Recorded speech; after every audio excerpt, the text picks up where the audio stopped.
Welcome,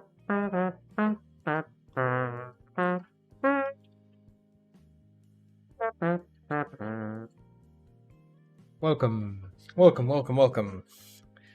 Put the volume down a bit. We are back. I said I'll stream a bit early. Now, obviously, this time I didn't have any naps. I did, kind of was on time, but I had to make some coffee. The important aspect. Oh, I should. Oh, there you go. Oh, that coffee. It's a spot. I hope everyone's well. Yeah. Needed my cup of joe. Can't stream without that, so I needed that first, and I've got it, so it's all good. Let me just see. Actually, let me just see if the stream's working through Picato as well as the whole Pro. Oh, it's gone through. It is working. Sending data. Good. I was concerned about that. Looks like it's working fine. Excellent. Right. Let me also Furzu, Person Furzu and FA that I'm streaming, and then we'll begin.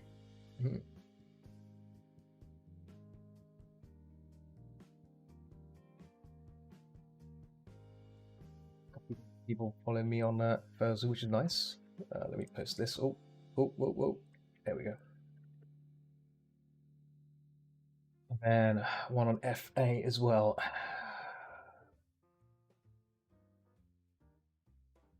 Here we go. Load.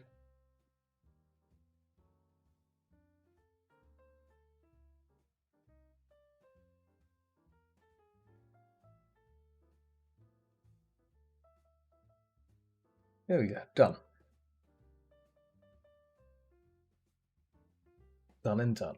Sweet. It's all gone through. Lovely. So, before I begin any kind of I'll move the tower aside. Before I begin any kind of drawing and continuation of the Fox Cub, we're gonna go back and do some warm-ups, pose warm-ups. There's a little dog I was working on this evening just for fun, so let's close that up for a second.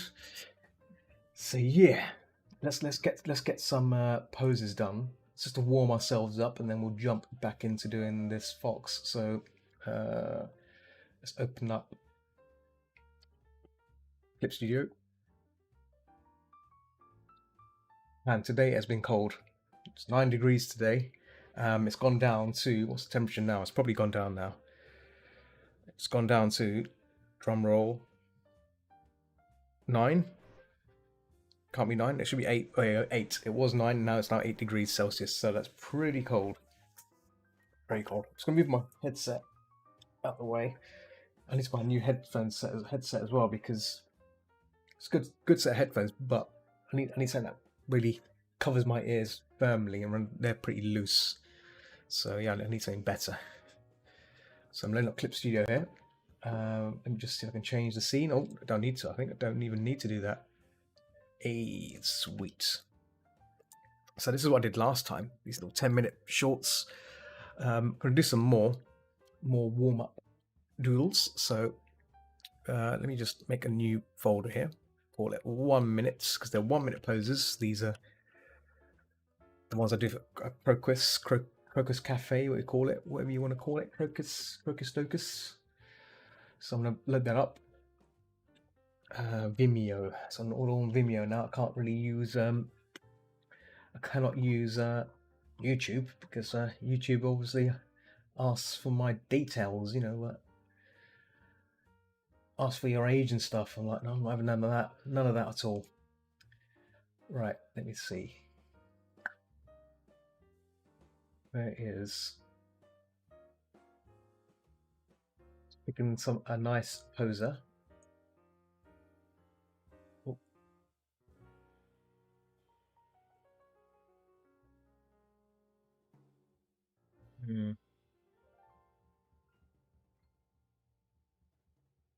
Making sure the poser is actually pretty good, otherwise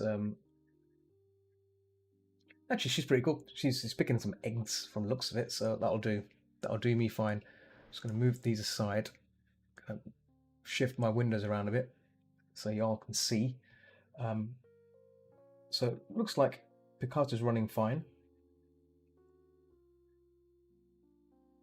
There's an eggplant on there. Eggplant on the Picato, because it's cool. And what I'm going to do on this side is I'm going to set my canvas up here. Oh, that's not it. That's the wrong canvas. The canvas with the video. There we go. So I'm going to reposition this. I'm going to make a new canvas on this side. And I'm going to start getting ready to do a warm-up pose for 1 minute. And it's going to set the... Oh, what happened there? Oh, no. What happened? Oh, there it is. Ooh, okay. Don't do that, please. There we go. Oh, cool. Nice. Pencil. Sweet. Right, we're ready. Let's begin our first pose, shall we? Here we go. So yeah, the female model, as always. That's the female models.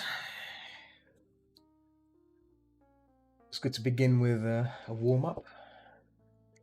So it's a 1 minute pose.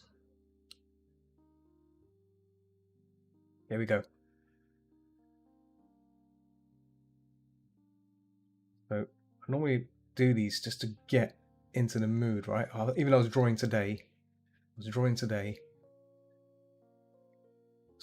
usually not enough, you know. You got to really work at spending time doing these as much as possible in between. I don't have a lot of time left either, so I'm going to really just make it count as much as I can. There we go. A lot of lines here, so I've got to be careful. Be conscious about my lines as well. I need to make sure the lines I choose are somewhat correct, right?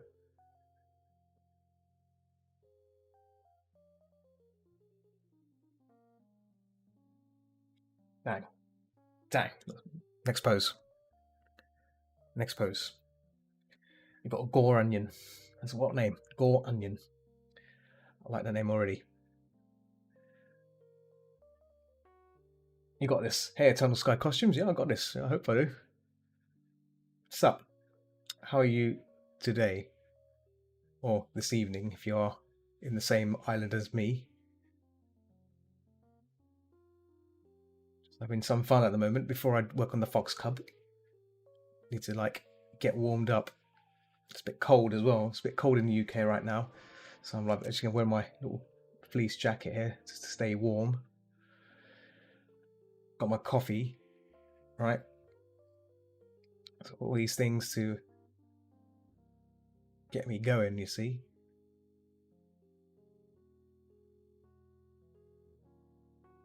Bear with me whilst I do this, and I'll check the chat. 1 minute goes really fast. Like 1 minute, one time I was talking and 1 minute just disappeared and I didn't start anything. I had to pause the video for a second.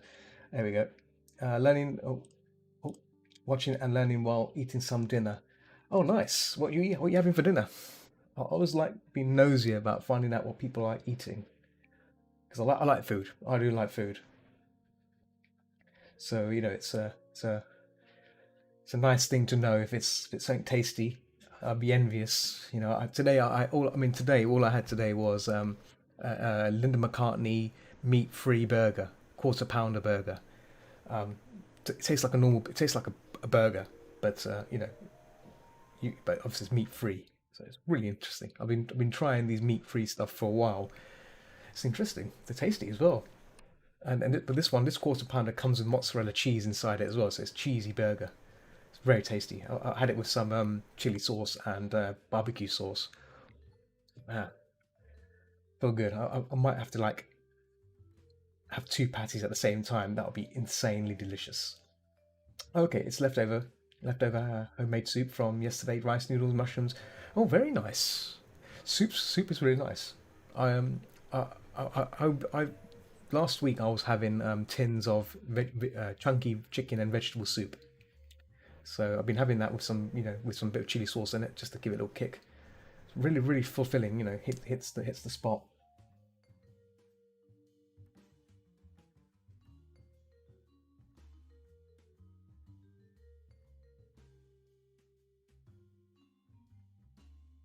Oh, no problem.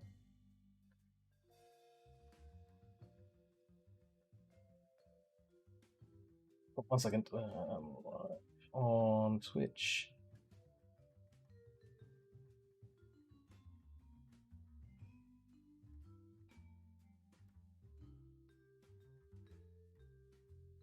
Very similar dinners, yes, yes. Like so the thing is that so the thing is the chicken vegetable soup. It tastes like similar to what you get for those chicken and vegetable pies. Like that, like the filling. So that's what made it tasty. It's like, it tastes just like it tastes as if you're eating the filling of a soup. So a filling of a pie, sorry. So I was like, I can just destroy this. So I ate the entire tin. The tins are like big. The tins are like this big, and yeah, like even though it says half a portion, like half a portion is not enough. Half a portion is nothing. It's a joke. You got to have an entire tin to really satisfy your hunger urges. But I think if I have it, I mean next time if I have it again, I might have it with some sourdough bread. I don't know if you ever tried sourdough bread. Toasted sourdough bread is amazing. Oh, pot pie as a soup. Oh yeah, now you're talking. Now you're talking. Chicken pot pie. Oh, I'm getting hungry again. I'm getting hungry again. No. Yeah, chicken pot pie. I've not had that in a long time. I might have to indulge on that. Maybe not if not this week, next week. Because I mean, right now I'm working from home mostly. I've been working from home for the past 2 years now, with this publication firm that I'm working with, and yeah, it'd be nice to go out again. But obviously, I'm a bit of a hermit. I do prefer just not go into London and just do the work, but majority of my work from home. But the publication firm I work for, they kind of encourage that kind of just talk to people and just talking to people, which is fine. But I just hate the commuting of it. Commuting of it's just a nightmare. Um, oh, olive oil and bread. Yes. Now let's see. Oh, olive oil and a bit of balsamic vinegar, sweet balsamic vinegar with very nice. Oh, see, 1 minute pose, all over.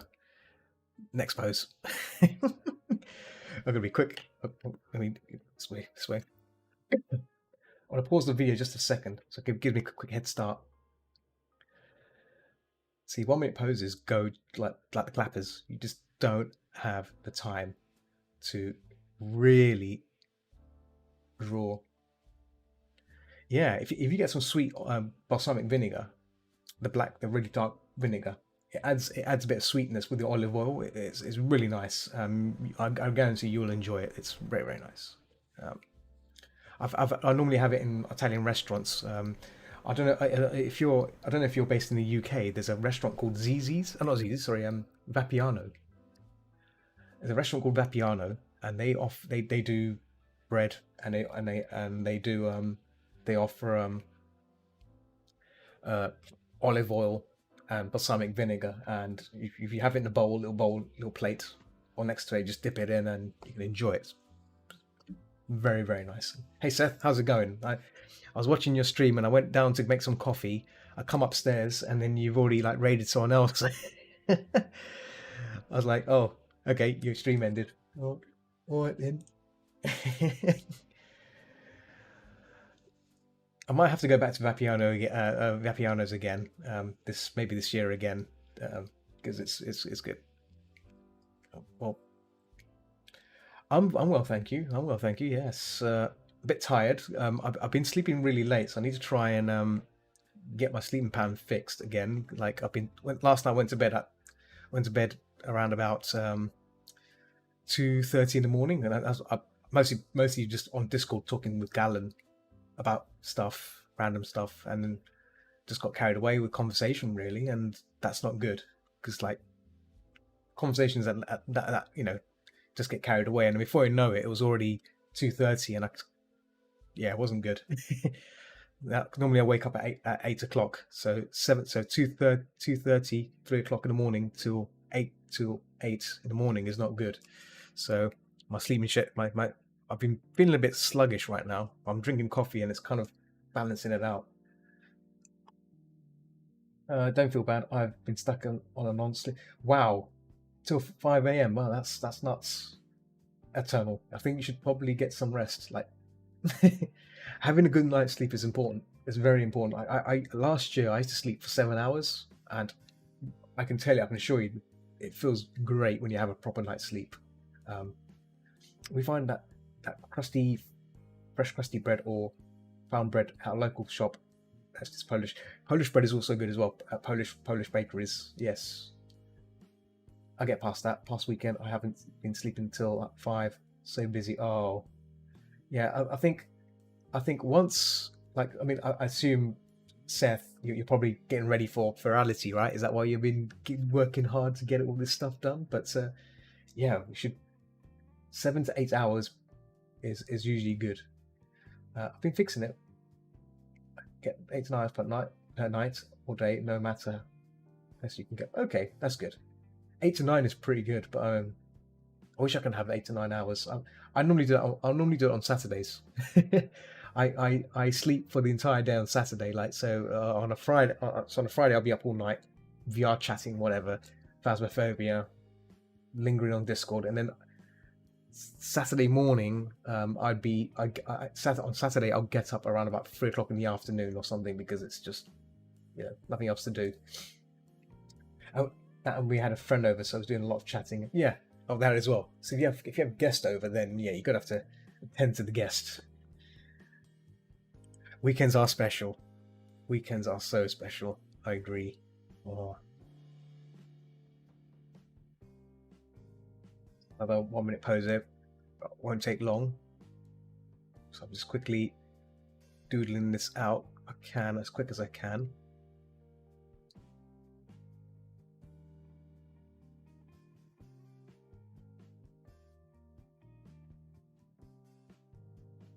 Yeah, so as I mentioned already, there's a convention happening in this Friday or this weekend called Virality. It's a VR convention. It's based on VR chat. It's about $10 to $10 admission to check out the convention. It's going to be should be a lot of fun.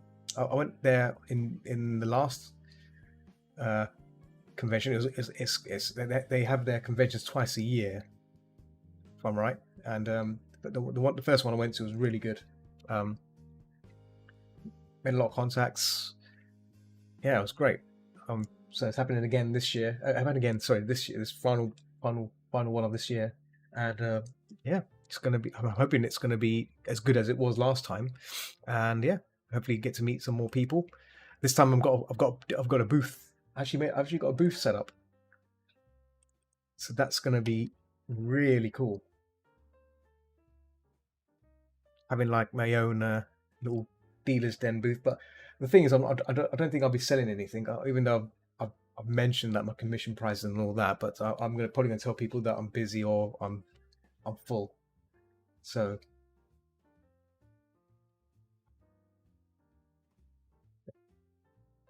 I'm trying to like make this year count as something. I want to try and do more personal stuff like this, which I'm doing right now. As much as I like doing commissions, but what's been happening is because I do a lot of work, freelancing. I don't really need to do any commission work anymore, so I can really focus on like personal things. As much as that, it's a shame, really. People have some really amazing characters and stuff, but at the same time, it's kind of let my personal stuff work go down a bit because I've been spending too much time working on commissions. So I guess I should probably start doing more for me again and really get that back on the back in the game. So yeah, Eternal, where are you from? You're from the UK, right? What part of the UK are you situated in? Might I inquire? It's good to know where people are from. You see, where they're.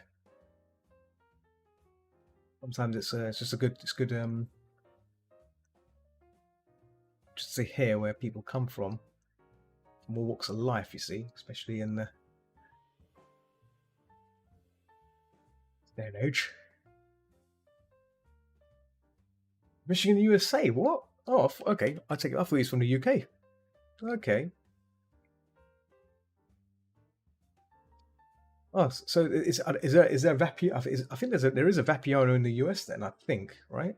You probably heard, so you said you heard of it. Yeah. If not, just get some bread and loads of bread and balsamic vinegar, and you can indulge in that, and maybe some cheese. Get some good cheese as well. None of that processed stuff. None of that processed stuff. If you're gonna have some cheese, get some good cheese, like a Camembert. Warm it up.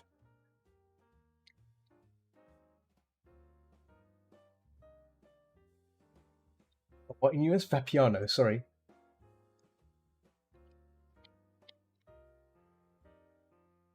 Vapiano. That's a chain. It's a chain restaurant. In the UK, we've got it in the UK. It's an Italian restaurant. That's why I've been having my the cheese stuff. Oh, processed cheese. Yeah. Avoid processed cheese. If you're gonna have nice stuff, right? Last thing you want is processed cheese. I'm sure, you know. Oh yeah. That's fine. That's fine. I mean, I'm sure you can find bread. Bread with balsamic vinegar and olive oil. You can probably get them in most Italian places, right? I mean, if not, you can always just get a bottle of it yourself, olive oil and black balsamic vinegar. You can, I mean, you can get. I think you can get loads of variations of balsamic vinegar, right? So you can.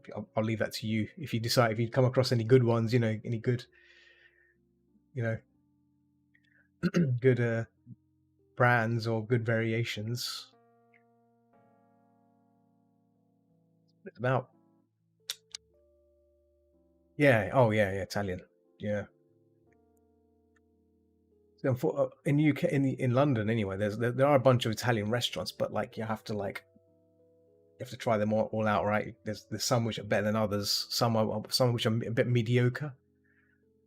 There's one Italian I went to a long time ago, when I was working for a PR company, and man, the seafood pasta they had there was phenomenal. I won't lie, I wasn't a fan of seafood pasta, but when I had it there, it blew my mind. Of like, okay, this is good.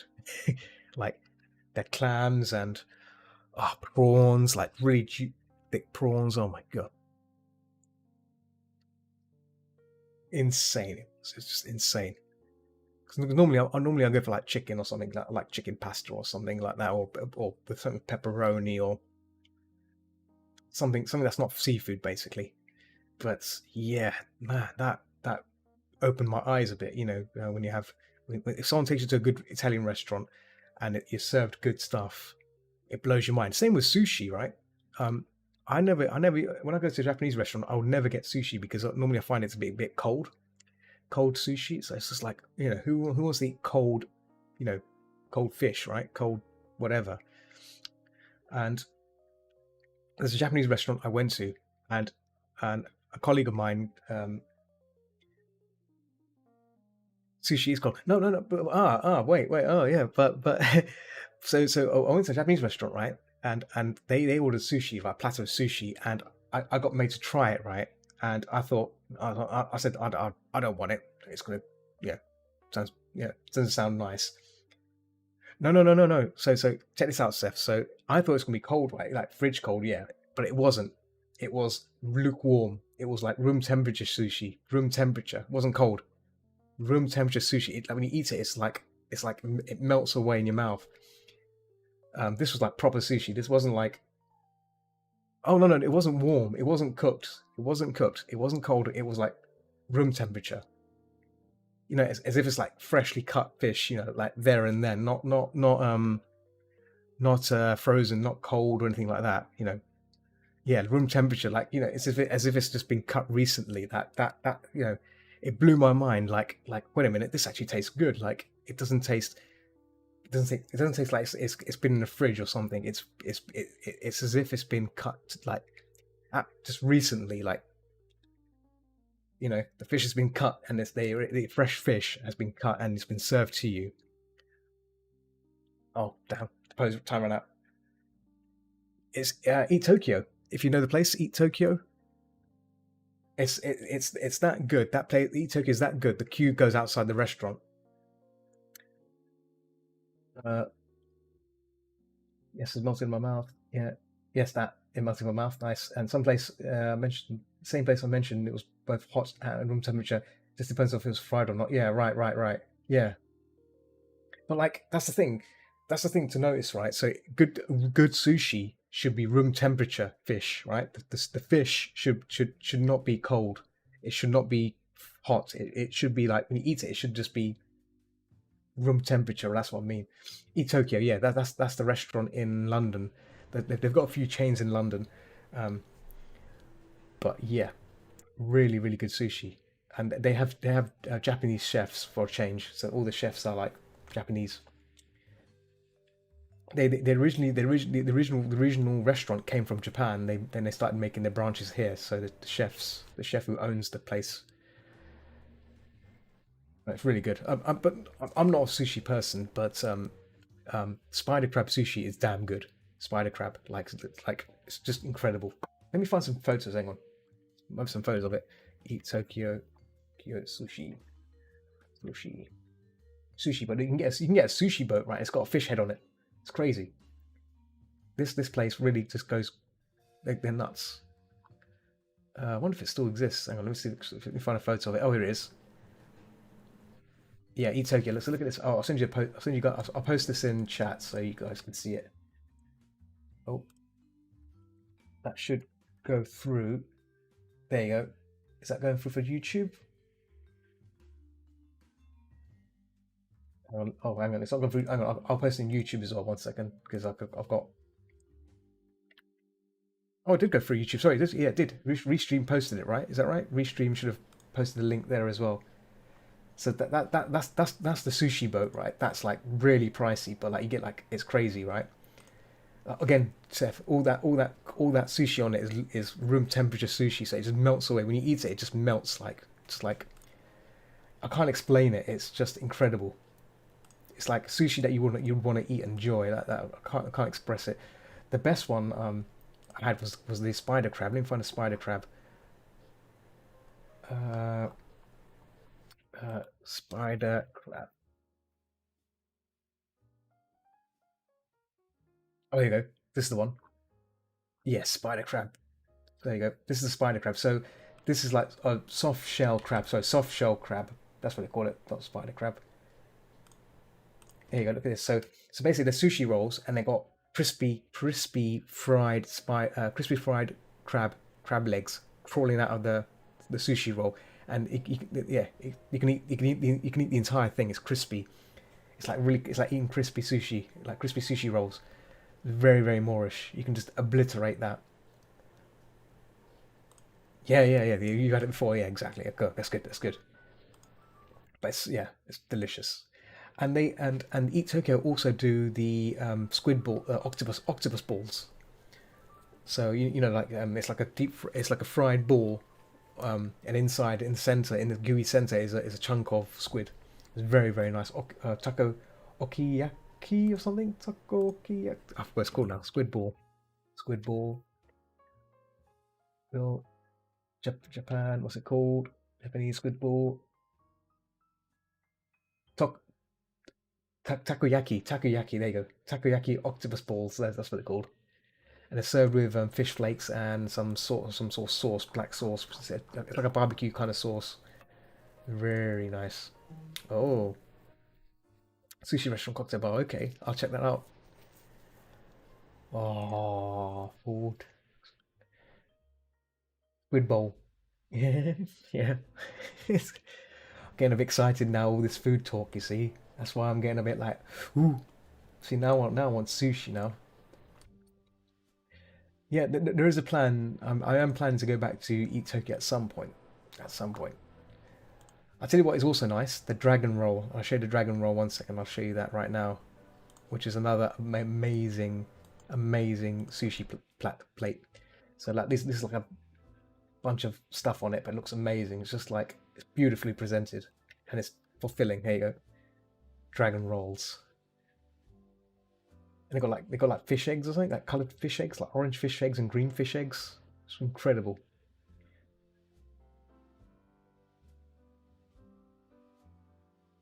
Yes, so that one portion, like that's two portions there, but it may not look like nothing, but if you eat all that, you're gonna feel full, like really full. It's just yeah, it is beautiful. It's so beautiful you don't want to even want to eat it. You just want to take photos of it, and that's what I did. That photo there's from TripAdvisor, of course, but I've got mine somewhere on my phone many years back. But I can tell you, it's beautiful and delicious as well. Right, back to the drawing. I'm getting carried away. I'm getting carried away with all this food talk. Mm.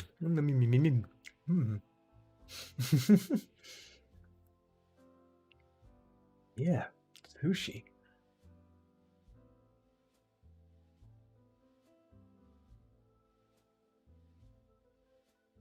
Yeah, Seth, I think we should probably do like a trip at some point to Eat Tokyo, get some people together, go to a small. I mean, well, then again, actually, Eat Tokyo is really tricky to get into because it's always busy, right?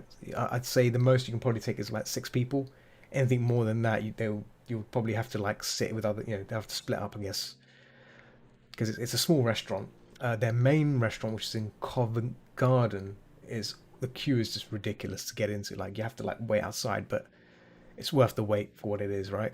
It's one of them sort of things. I've actually been with a few people before where we waited for a good 40 minutes outside. 40 minutes outside, hungry, waiting, but it was worth it. It was worth it once we got in, right? That's the thing. If it's I took some other people to that restaurant, and some were getting a bit grumpy with me because they were waiting for so long. They were like, looking at me and frowning. It's like, when are we gonna get in? When am I gonna get in? Right? Once we got in, finally, they had the food. All sins forgiven. They were impressed. They were like, sorry if I felt grumpy, but that was damn good food. So sometimes like it's worth that wait, that little waity.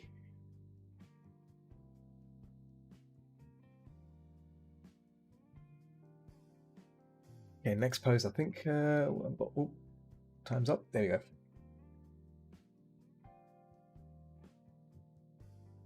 Mind you, they also do a really good katsu curry. I love katsu curry as well. It's really a simple dish, if you know what I mean. It's just can't go wrong with katsu curry, right? Um, and they do two kinds, obviously pork katsu curry and chicken katsu curry. I normally go for chicken. Pork is great, don't get me wrong, but yeah, I do like lean chicken. It's good for your gut. But if I'm really feeling like really hungry, then I go for pork. But like there are times where sometimes you get more fat on the pork than the meat, if that makes sense. So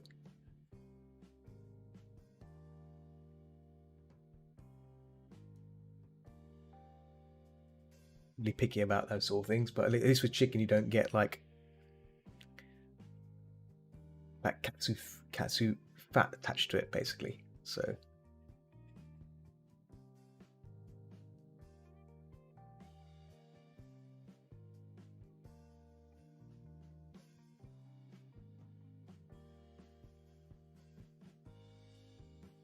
I've got a bit too big far out there. There we go. Man, food. See, conversation about food, we can go on for ages about it. It's one of the beautiful things about food because it's something that everyone has in common, right? We all like to eat things, we like to enjoy food, and sometimes it's good to just share your knowledge of things you've had. And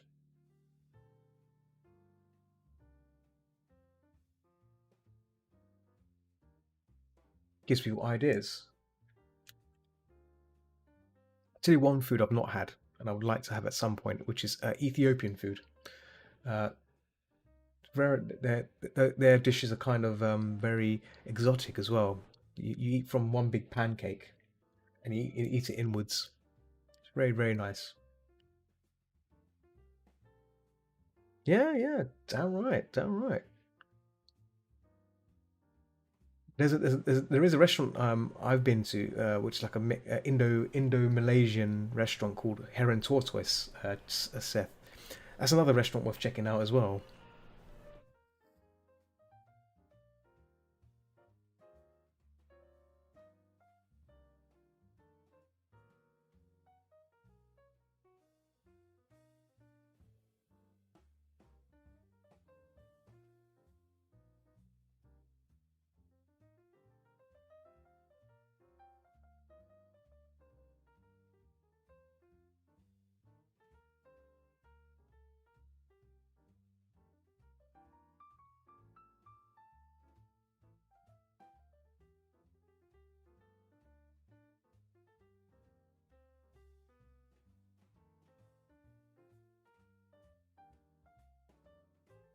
And so this is a 5 minute pose, a bit longer, but I'm really trying to get everything in, and then but way backwards to refine everything down. So obviously, she's laying on some sort of a pole, a table, I think. That's a like a beam.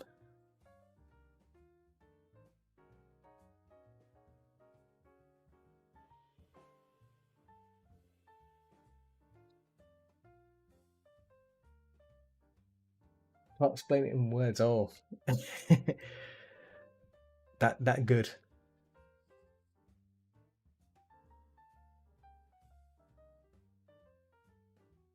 It's beyond anything in ever in the world without comprehension. Competition. Oh, right. And beyond. Oh, it's beyond anything in the world ever without any competition. Okay. Yeah. I've been trying to eat from every single country. Okay. Yeah. So, have you tried Ethiopian food then, Eternal? So you should check it out as well. Check out Ethiopian cuisine. It's interesting. So it's like they have one big giant pancake, and the food is served on the pancake, and you basically you basically tear off the pancake and you work your way inwards, and it's not one person dish. You can share it with other people. So it's a big big giant pancake made of wheat. I think it's like a wheat pancake made of wheat. It's really really interesting, and then you got like meat, a bit of meat stews in the middle, a bit of vegetables, and oh yeah, oh it's bland. Okay, oh. I thought I'd give it. I thought I'd try it at least once because because it looked cool. It looks interesting. I guess the other one, obviously the other thing I've tried is obviously Turkish food. Can't go wrong with Turkish food, with kebabs and whatnot. The dessert, which is baklava dessert pastry. Right, I think that's the 5 minute done. I think should probably jump onto working on that fox now. That fox cub. And squeeze in well, 41 minutes in. I guess I could probably squeeze in a face. Yeah, face pose. Yeah, I might do a face pose.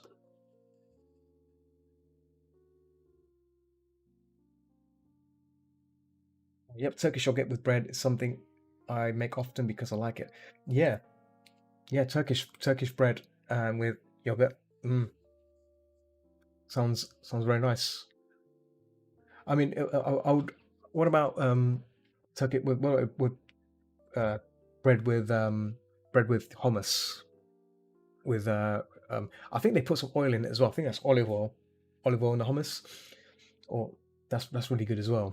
I really like that. I've not actually ever tried the Turkish yogurt before because you can get like Turkish yogurt, which I think is like with mint sauce. I think it's got it's something. It's like they put something in. It's like a greenish herb. I think it might be fennel or something. Gotta go. Okay, all right. Thanks for hanging out, man. You take it easy. Take it easy, man. Thanks for hanging out. Have a good day. Let me position my canvas now to the fox. Actually, you know what? Before I do that, I should probably do the face. Let me reset this canvas a bit and bring up the references of the faces again. Where did I put them? Where did I put them? I could probably use these ones here, I think. Oh, there we go. These ones. Just going to copy this onto PureRef for now and then use that as a... Oh. Let's make a new one. Can we make a new PureRef, please? Thank you. Close. Let's save. There we go. Oh, that's not what I wanted. Pasted the sushi roll in there. There we go. Right, just gonna spend 10 minutes just working on one of these heads, and then I'll jump onto working on the fox cub, which has been anxiously waiting. And then I'll, yeah, get on with that. But yes, let's get face done. So 10 minutes. Put timer up on this as well.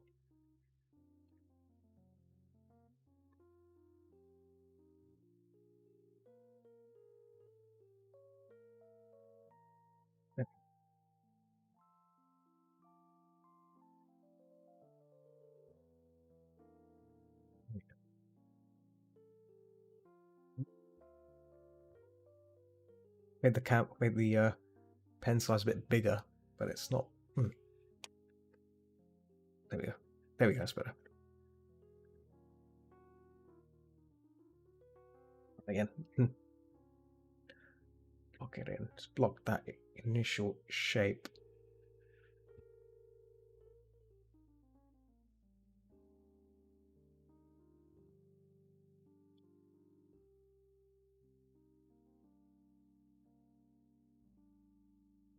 I like doing these so often that because you've got to get familiarized with the head, right? And the more you do these things, then it gets a bit easier, especially the planes of the head. So I think my head is a bit short, a bit squashed in, a bit expanded a bit. There we go. It's a bit of a narrow head that I did. So I'm just blocking it in. Oh, I don't want to cut it, just undo it. There we go. Down here, then the ear comes out.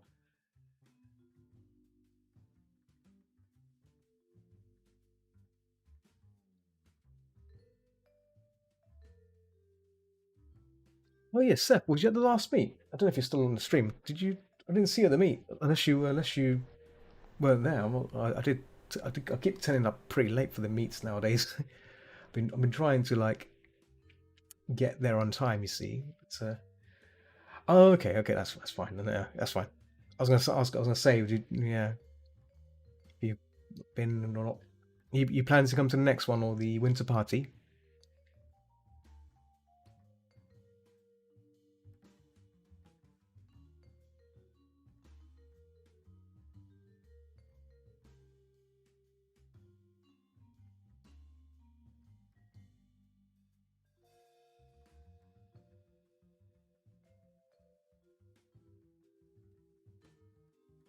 Winter party, definitely. Cool. Yeah, good. Yeah. Yeah, because we're obviously we're slowly trying. You know what? The other thing we need to discuss is the LFG stuff as well. We're gonna try because obviously, been saying we're gonna try and move it to the LF Discord. So the thing is, because we should try and sort you out into making if you want to be stuff, that is. And we just try. We'll have a chat about that at some point. Because if you want to still become it, because what's happened is Latimer, who does the Discord stuff, has left London first. He has to leave, unfortunately. So I'm going to try and look into basically just make a room in the current London First group, and then we'll just have it on there like that. That's the plan anyway. I want to try and read into it a bit further if we can try and just do it that way rather than kind of do some weird migration. I'll make like just a post just saying on LFG that we're going to be moving to this server now, so this is like dead now. So you can use the chat on the London first server because that's where more people are, right? It's more active. You probably able to, probably able to talk to more people on there. The other thing is, I think the best way for dealing with the stream stuff is don't have a bot. Just have a chat room where people can just post their links when they're streaming, right? So I think that'll be the easiest way of dealing with these kind of things. Just if you're streaming, just paste it in there. Just paste your stream link in there, right? They'll solve the problem with yeah. Because I think the bot thing is going to take ages to find, and if we do find a bot, and then if things go wrong, we have to keep tinkering the bot. We'll just let people post their link that they're streaming. Makes it easier. I mean, we can make a room called Now Live or something, and just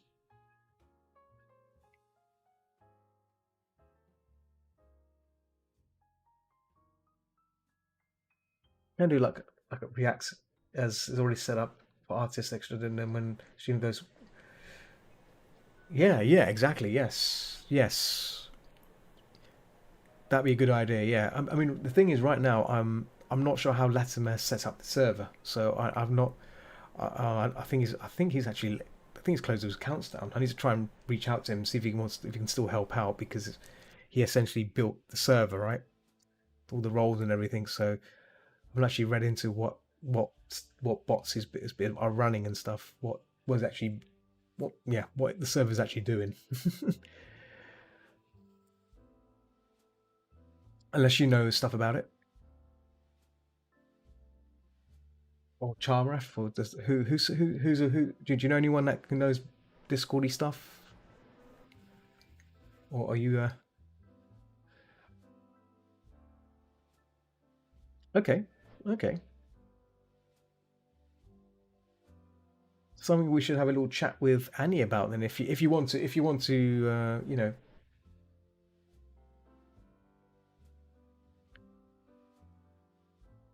join the team.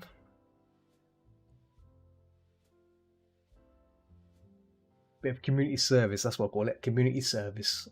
That's what we end up doing, right? That's what we're all doing here. Community service.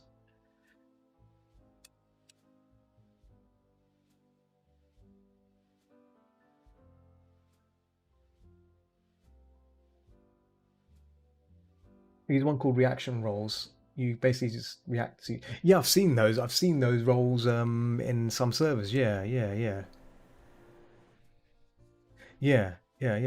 That's a good idea.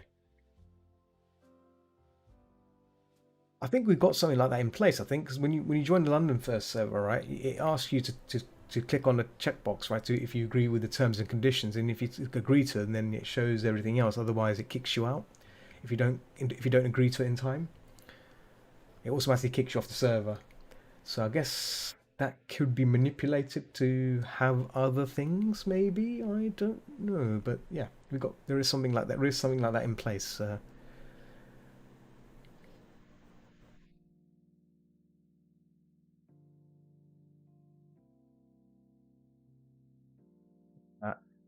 there.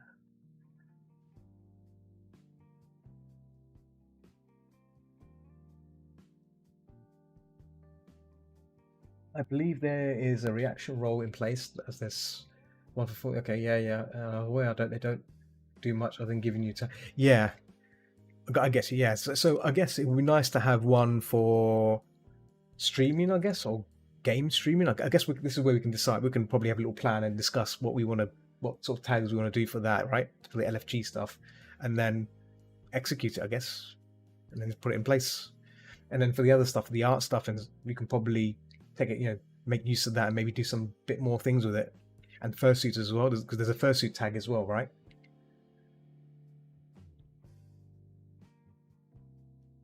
If people want that kind of notification system in place. So yeah, it'd be nice to do something with it.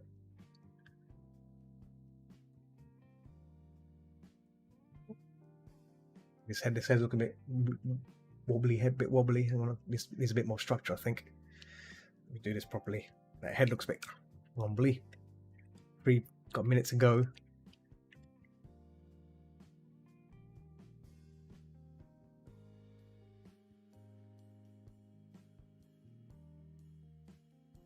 That would be good. Yes, exactly, exactly. So I've been trying to push the idea of like making the Discord the main platform for for the fandom, but obviously Telegram's taken over now. Telegram, I think we reached 1,000 members. It's active 1,000 active members. It's insane. So obviously, I know some people don't like using Discord, don't know how to use Discord, or don't use Discord at all. You know, but I keep telling people like, look, we got a Discord server. You can advertise on it. You can do things. You can hang out with people. Right now, there's people hanging out on it.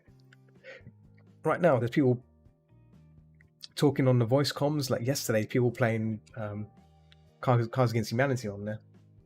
So there are people. It's just I think we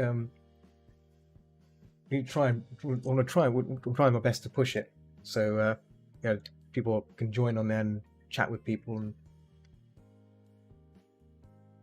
get the community spirit in there. Physical Zone, I don't know. Yeah, just don't really use it unless I know people that are online. Yeah.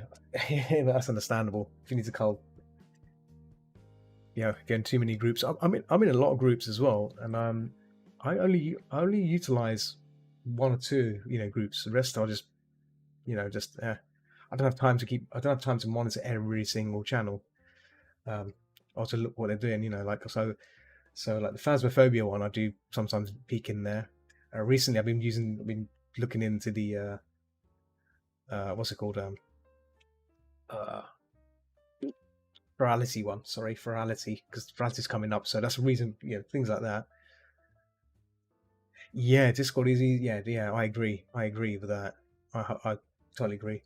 Discord is an easier platform. I guess that's why it's why people, you know, join that more than the than Discord.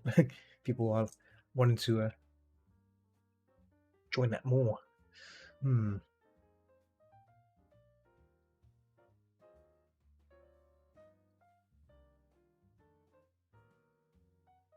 Right. This head looks ridiculous for 10 minutes. Right. Let's. I'm gonna save it anyway. I'll put 10 minutes on there. 10 minutes, and I'll probably it's a lesson learned. We need to do more of these heads, cubic heads, because they're fun. You can also upload the LF stickers onto Discord if you haven't already. Not sure if it needs Nitro though. I think it probably does need. I think it does need Nitro. I think. I could be wrong. I mean, you can make emotes. I'm not sure about stickers. I'll have to check that.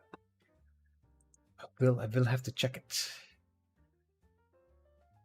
Yeah, because I mean, my Discord, I've set mine up really simple in terms of that I approve users or an admin approves users. I don't really have like a check thing because sometimes you get random people that may turn up and start spamming everywhere, right?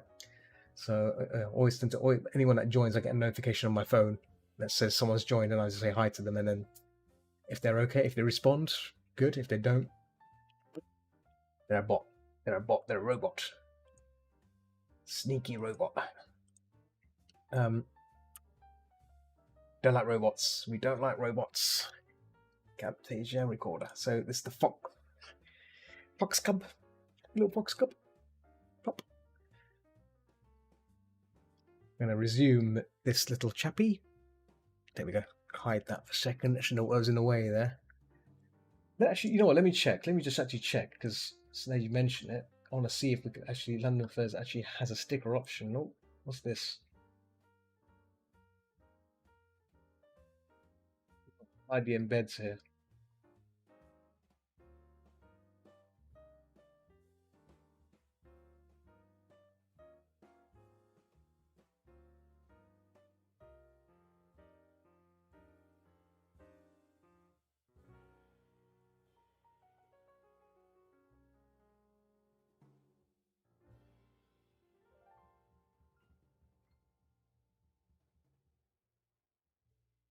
Let me just check.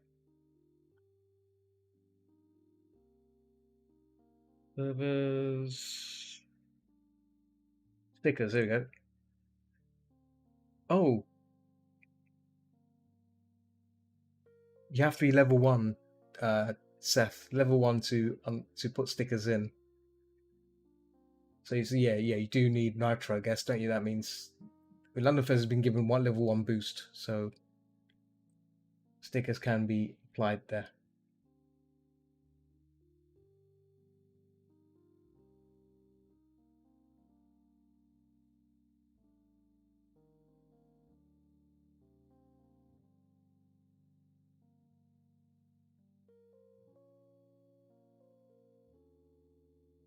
But yeah, 15 stickers. The thing is, we got some stickers.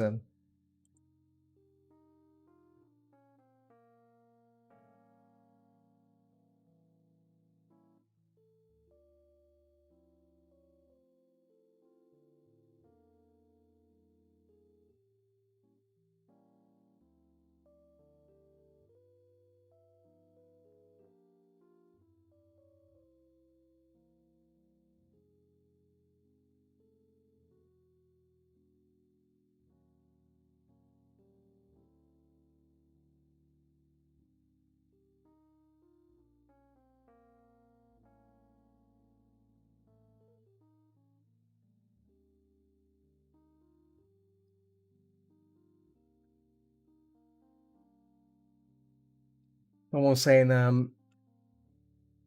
my streams are getting 18 plus. Yep, I posted the Picasso link. And let me just check here. What's going on here?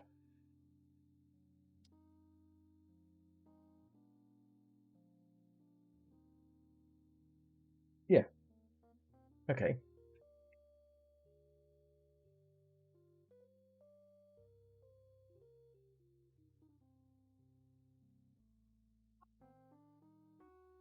What's going on here? Oh. Oh. Okay, that is bad. What on earth?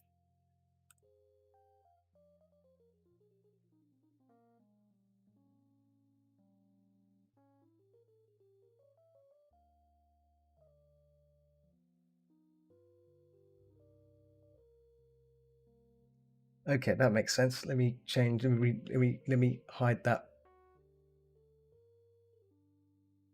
That's Picasso's a bit of a shit, isn't it? Hang on.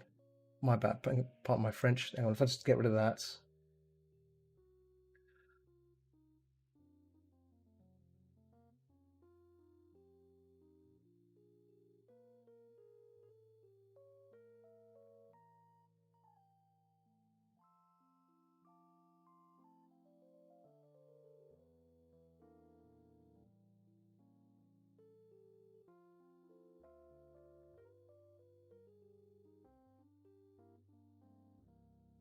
Yeah, that's a jip. So Picasso was showing a preview of my not safe for work stream,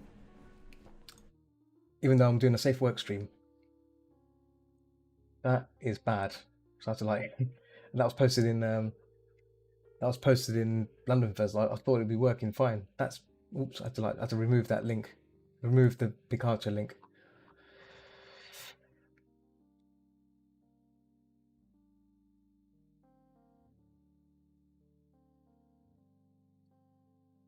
Yeah, that's a bit of a jip. Well, I got rid of it.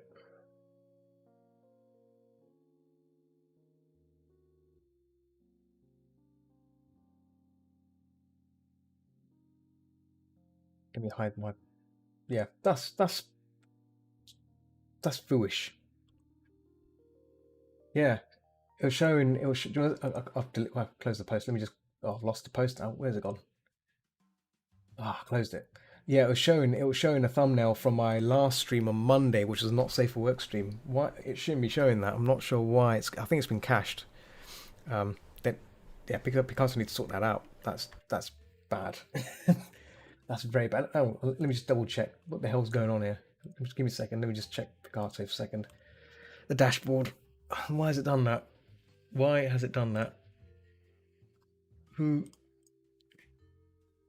That's a big Neddy no-no, right?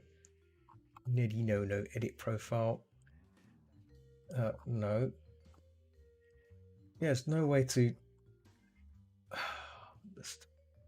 Ridiculous. Yeah. Anyway, I'll ping them later. I've been having a lot of problems with Picasso as of lately. Streams not work.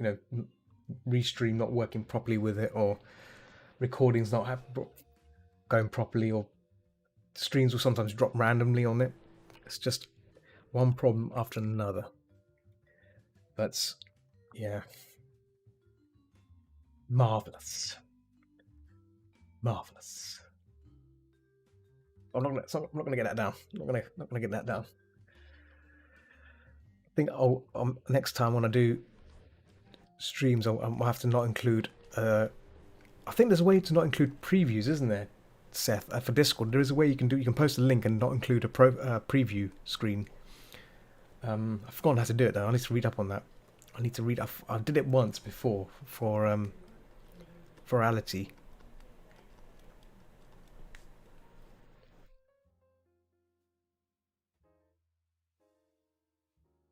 Right. Yeah, but there's a way you can just do it for when you add the URL. I think there's a command you can just put in next to it, like a wildcard or something, which just denies it. But you're right. Yeah, I think that's the other way.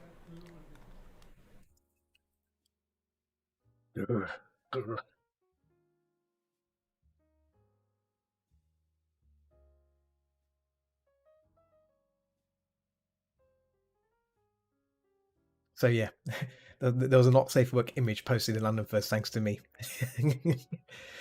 Oh boy, I'm glad. I'll probably ping Annie about it. Say, look, sorry, that was my bad, my bad, my bad.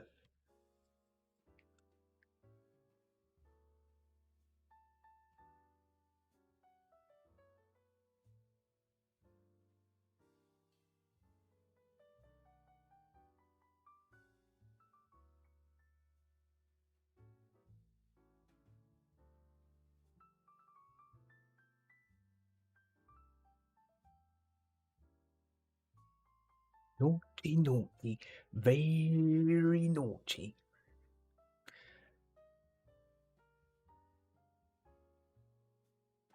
Oh yeah, Seth, have you played a game called Devour on Steam? Someone recently gifted it to me, and oh my god, I played it. I played it today, just a bit of it, and I shouted, went oh like that. Jump scare on it. Was startled. I was startled by a jump scare of a crazy woman that wanted to kill me. It is spooky. It has jump scares. I went and the person that was watching my stream on Discord also yelled out as well. It was hilarious. Both went ah.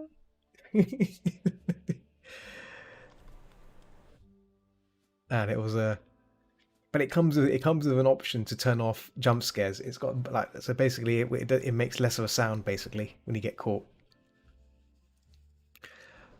The problem with the game,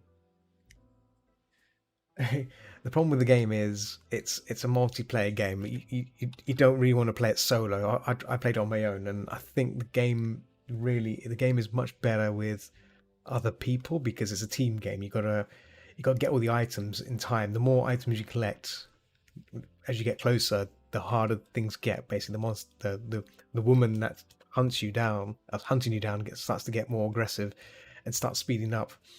And I think this is where you need an extra player, right, to balance out the chasing because this woman, she actually, it's almost like a ghost. She does float around a bit, appears in random places, but when she starts chasing you, she won't stop.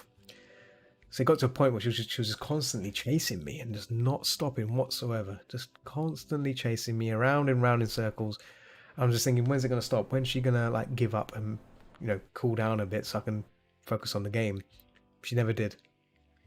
And yeah, so I guess this is where the multiplayer side comes in handy because if one person's being chased constantly, the other people can be busy, collecting the parts that to complete the ritual and stuff.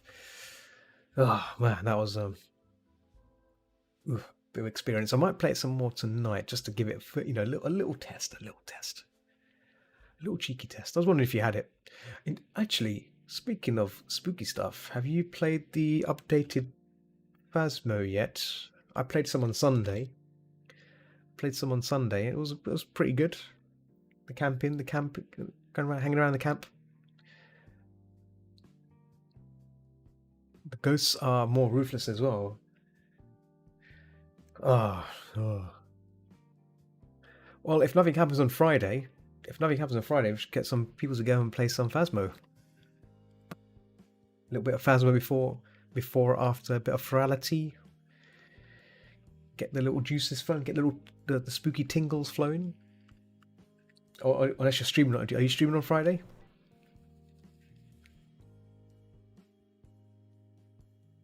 Or just play it by ear?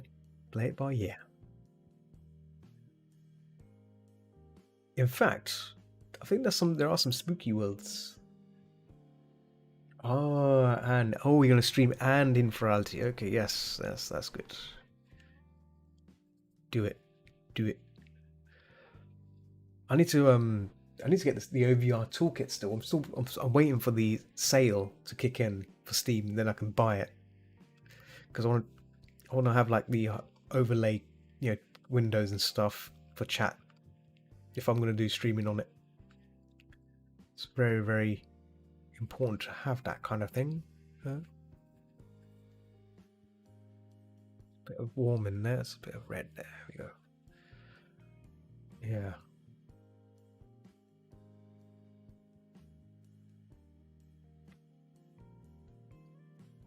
Brown, dark. There we go.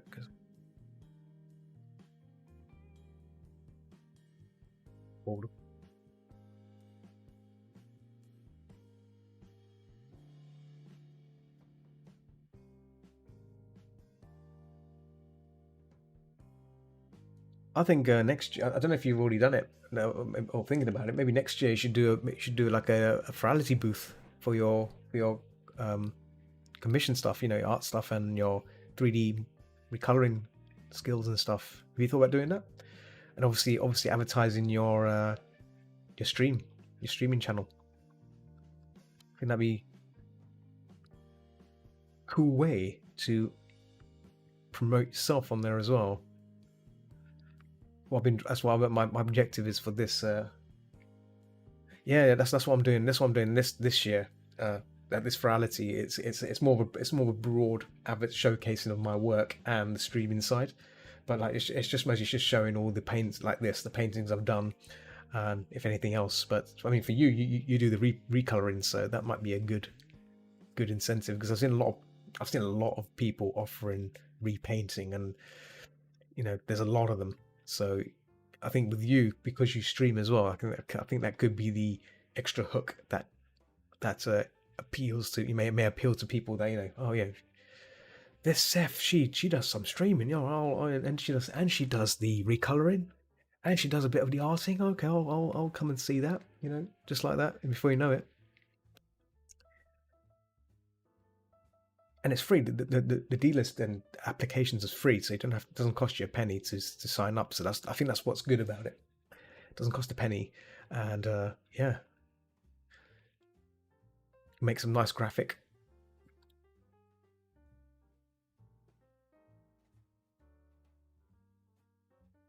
Yeah, I'd say do it next time. Next year.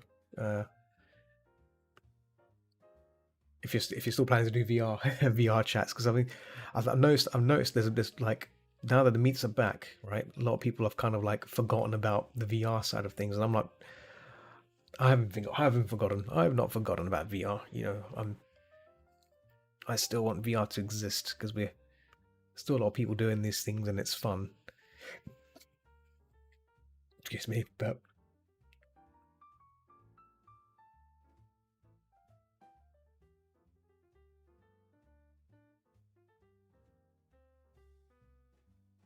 try and get rid of these eyes. Oh, that's the eyes there.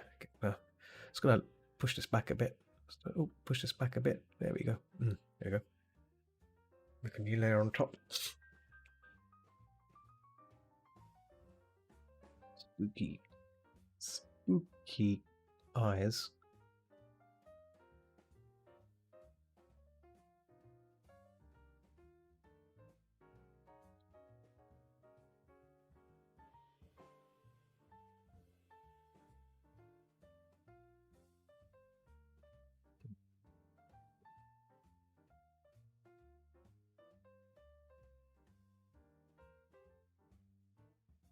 Less spooky eyes. It's a bit lazy. Looks a bit tired. A bit tired. Tired of Foxo. And a bit grey.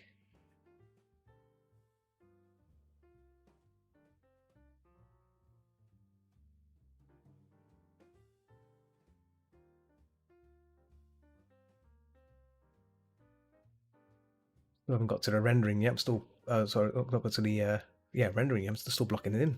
Oh, gotta get work fast. Work fast. So I guess tomorrow's stream with stuff gaming, I could just work on this some more and chill. But I've got Resident Evil 2 I've got to finish as well. So I'm nearly finished with that game as well, you see.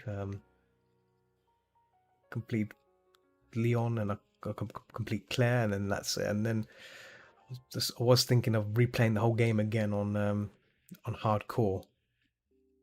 But I think that could be a December thing because the game, like, I don't know if you played Resident Evil 2, Seth, but yeah, like on hardcore, you get a set number of saves, but with ink ribbons, just like the original game.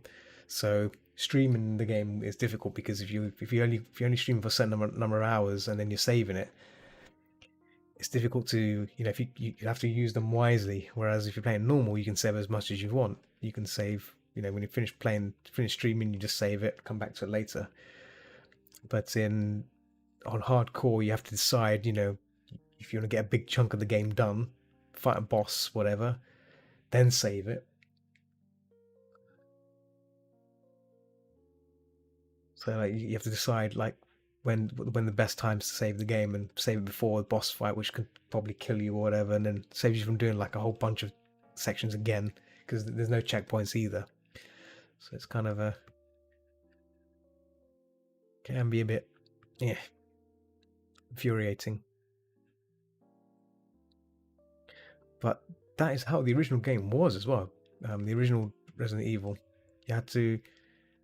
When I first played it, I didn't have a clue what I was doing, but it was crazy. Tense game. That's what I loved about it because the amount of lack of ammunition you get and stuff, it's yeah, really makes you wonder what to spend ammo, what to shoot. You know, if you want to waste your ammo on a zombie or save that ammo for something worse that is further ahead. Yeah, it's really yeah. Just rambling here. Just rambling.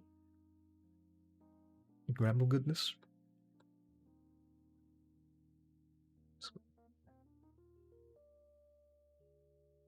Almost Thursday. Oh, actually, yeah, it's almost Thursday. Thank, thank, ooh, thank you, thank you. One day away from the weekend. And 5-ish more weeks until my end of my contract as well, which is looking forward to.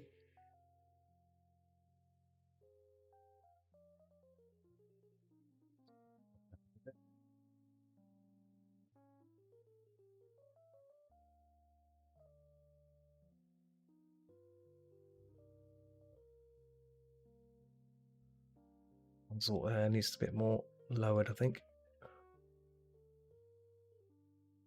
Yep.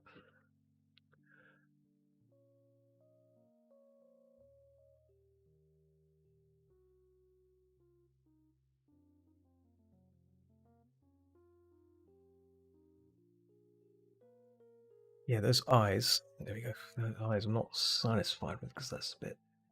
There we go.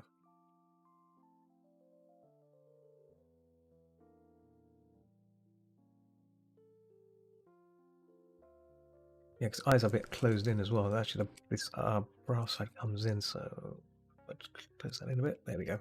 That's better. Much better.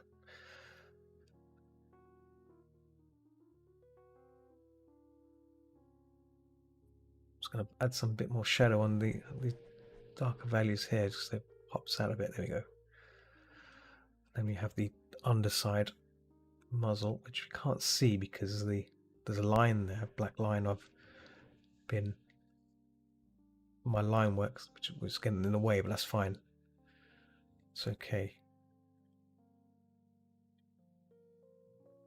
Heat's turning on, my heating. Sweet. Be a bit warm.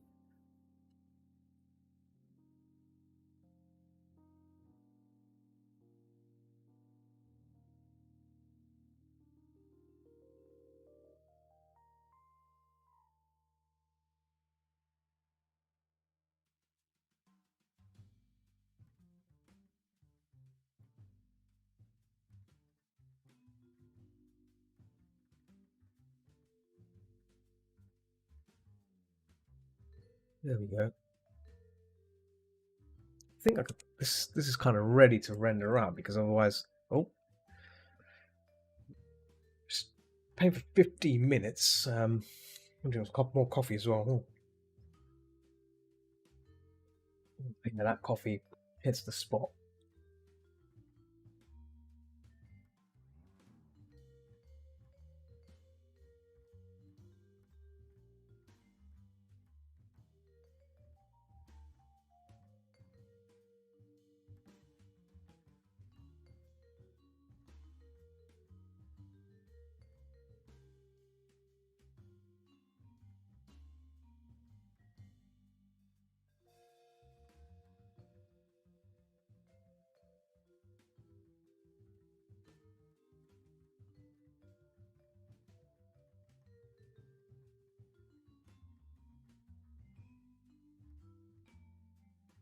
Just gonna close a few windows on my side here because I'm in that bunch of stuff. Oh,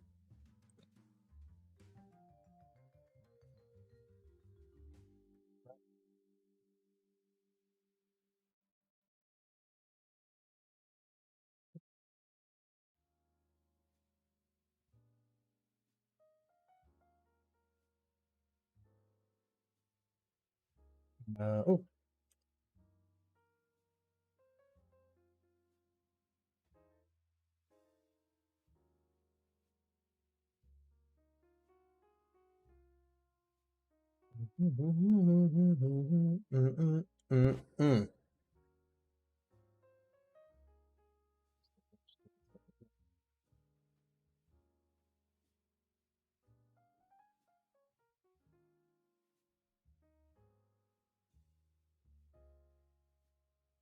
There we go. Yes, I'm just checking if this is good enough to render. The foxes are further up. I'm going to angle them just to the right a bit. So if I just do this, I might be able to just position that just a, there we go, and then grab that, goes okay, and then just fill that in. Oh yeah, just fill that layer in, of course, and then just rotate this, which should be okay to do. Just a bit to the side there. There we go.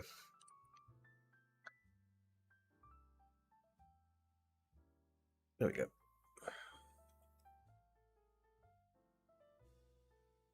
Swelling, swell. Yeah, I think this Foxo is probably ready for a little bit of rendering. I can probably apply some additional changes as I go along, you know, little cleanups and stuff, but I think he's ready. It needs a bit more orange here. I'm just going to wash this over with a bit of a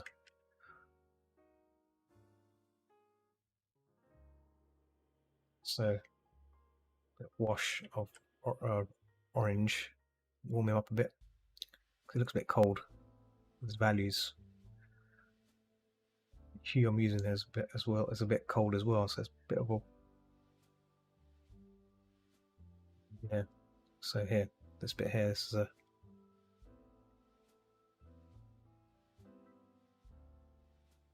there we go.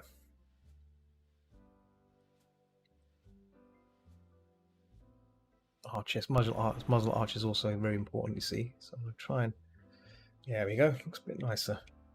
The eyes, I'm going to try and bring them closer, actually. Let me just...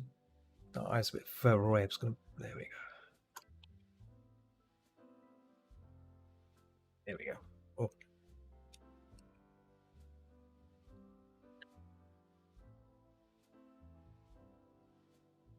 I'm trying to paint big rather than little, so that's the other thing. I wonder if I can make him look frowny. Let me just see if I can make him like an angry, not angry, but like a serious looking fox. So if I can try and do that, maybe if I can just do a bit of a... like that. Alright, maybe frowny, frowny, yeah? Like that. We'll probably do that. Probably do that near the end of the stream. Maybe just extend the expression out. That'd be pretty good to do.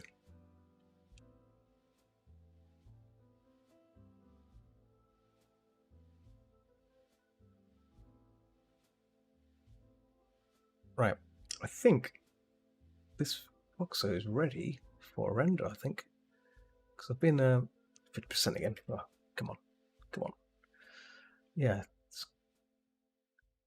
think he's ready for a little painty wainty.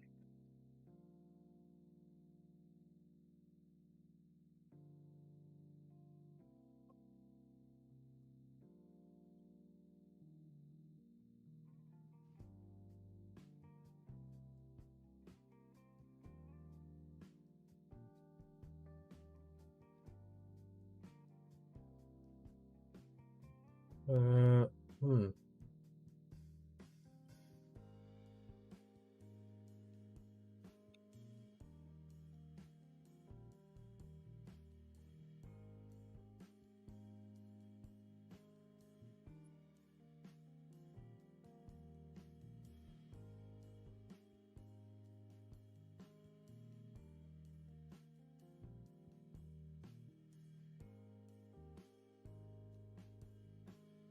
A bit of it's a bit of white and then a cream.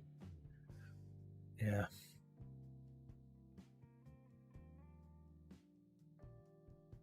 I'd love to play some Italo right now. You know, I've got to move to play some Italo music, but I can't. Because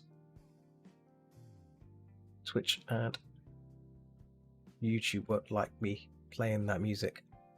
I think the only way I can do it is if I play it on my side and not, excuse me, have it broadcast across the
chat minimized there.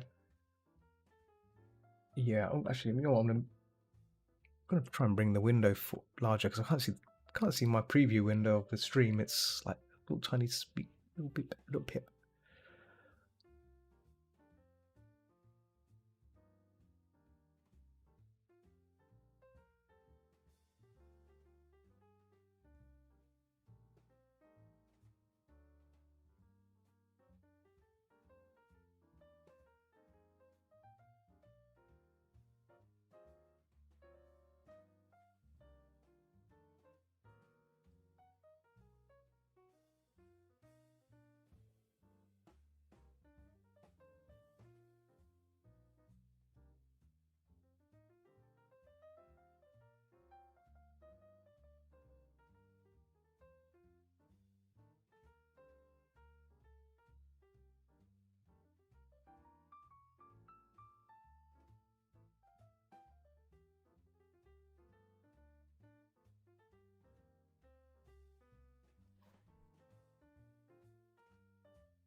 There we go. Yeah, looking like a little fluffy bear.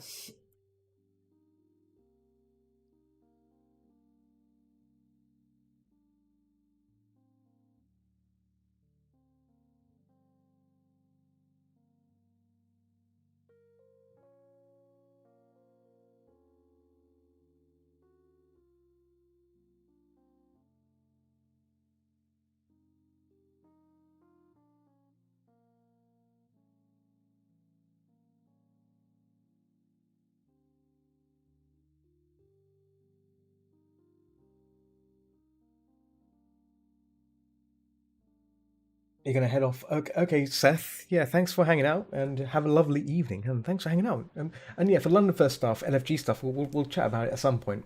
Um, we'll talk some more about it because I think once something there with the React stuff.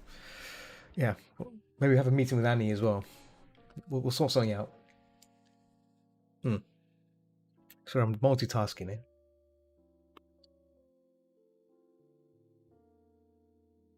What's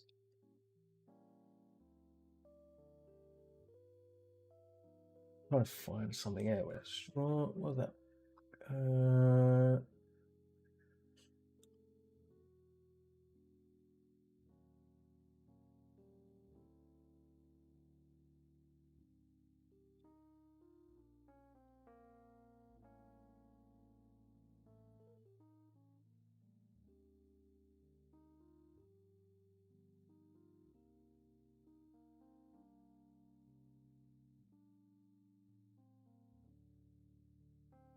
Oh, trying to find out this restaurant I went to, which was really good.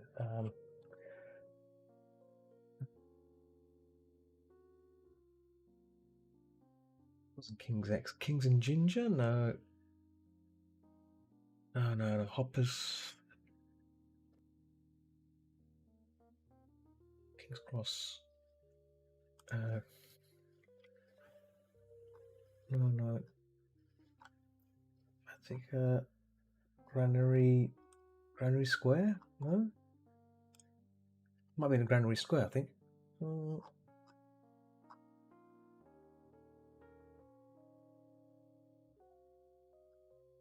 It can't be Granary Square.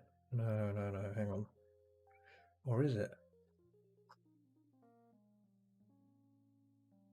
Flatiron, O'Neill's, Demico.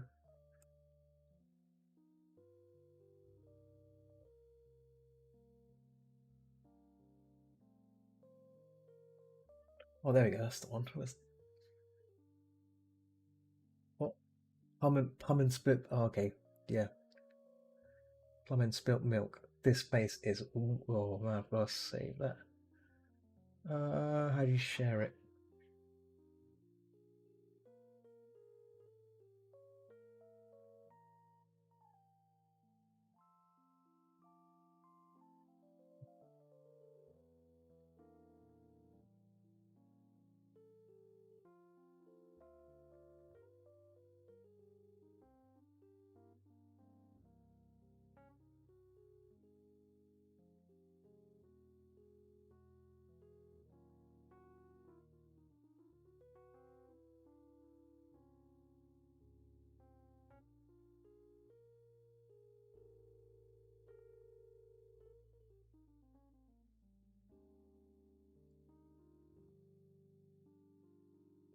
Plum and spilt milk. That's the one. One hell of a place.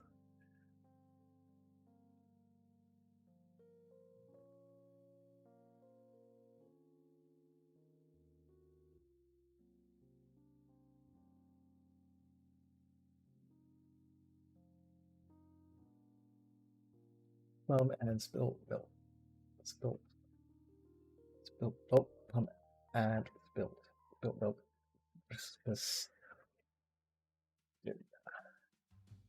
Yeah, they had like really good dishes there. I was like, whoa.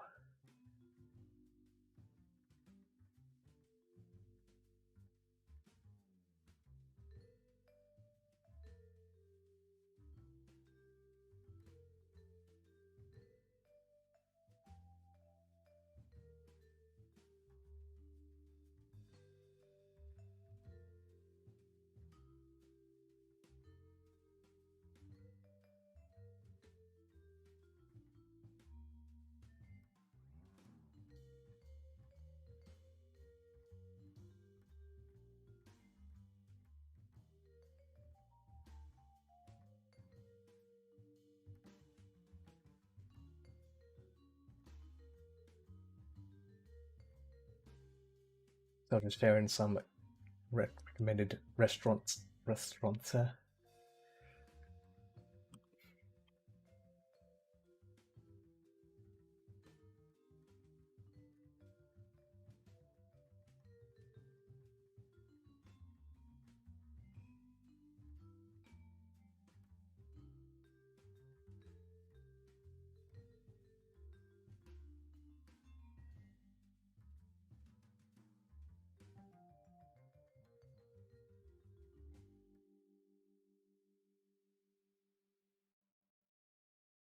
Resume the recording.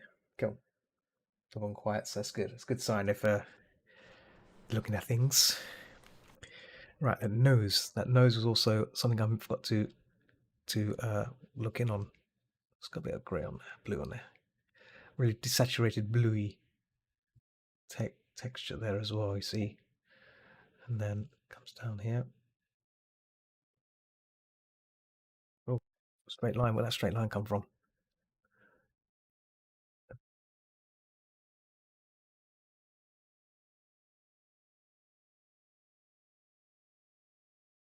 The audio stopped.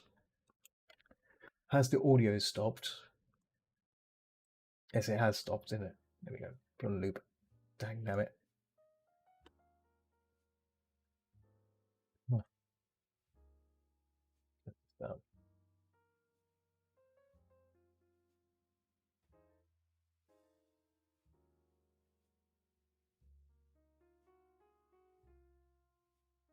quality looks a bit grainy on my screen.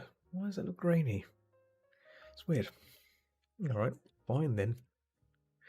Fine then. Okay. I think this fox is ready to work on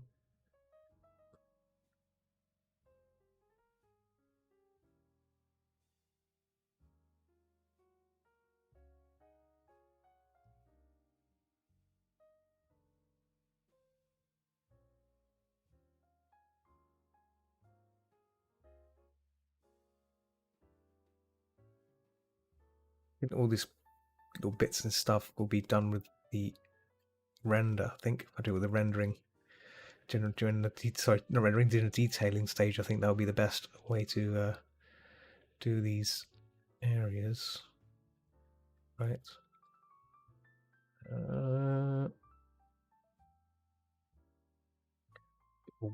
Value under the chin.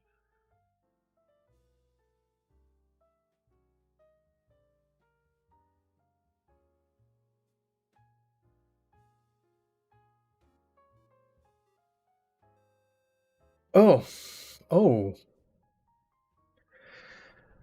Blue Spirit.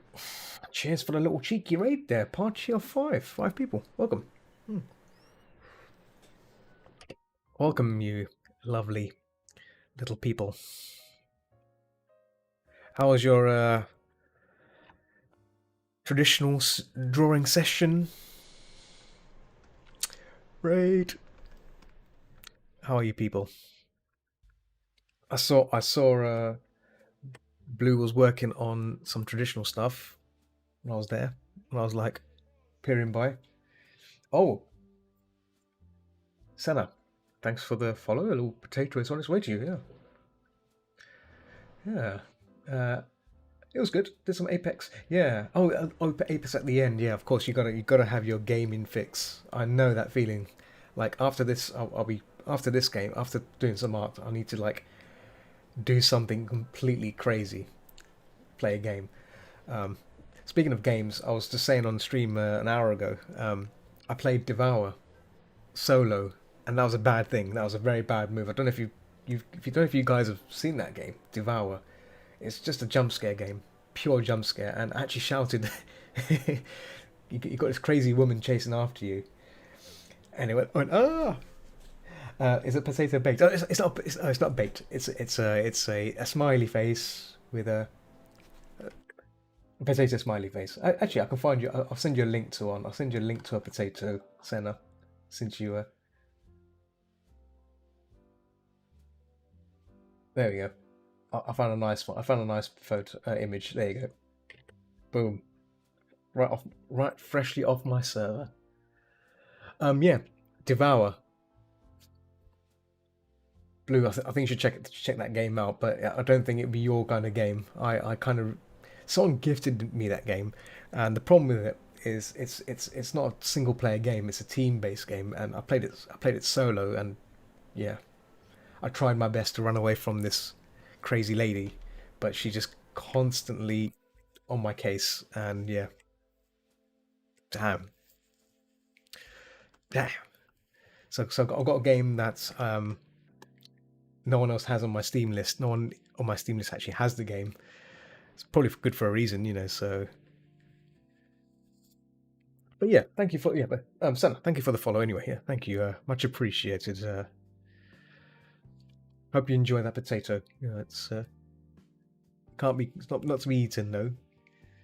You can have a burrito. You know, burritos are tasty, right? They don't have any potatoes in it. You can get a hot dog. Hot dog doesn't have any potatoes in it. Yeah. There's alternatives to potatoes. Yeah. Don't eat them. Kind folk. Kind potato folk. Anti-vegan. Yeah, that's right. Have some delicious fried chicken. Oh, fried chicken would be nice, right? You can't go wrong with fried chicken. I could share you a photo of what I had on Saturday, and Blue was in London as well, and unfortunately he had to leave. But if he stuck around, he could have had an amazing burger at a place called Shake Shack. It's a US owned company, a US owned chain. They're in the UK.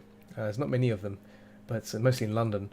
And man, oof, it's the right spot. Let me share you the photo. So you're gonna love this. Unfortunately, it has potatoes in it. It has a potato, has crinkle cut fries, but boy, boy, that was the best comfort burger ever. Fried chicken burger with herb mayo, with a side of crinkle cut fries with herb and mayo sauce and uh, bacon bits. And so that means you don't need salt in it. You don't need to apply any salt or seasoning on it because the bacon is salty. Perfect, right? Perfect. So I had that, and I was like, food coma. Food coma visited me. Got a bit sleepy. I got a bit sleepy there. They also do milkshakes as well. Yeah, they also do milkshakes. If you like shakes, if you're a fan of shakes, Shake Shack have got you covered. I know it's a potato. I know. I felt bad. I broke my own law. I know. I'm sorry. I know. So I felt bad. I felt bad. I felt bad as I went as I went home. I did a little whimper, little sigh. Yeah, not fair. Sorry, potatoes. I'm sorry. I'm sorry. So sorry.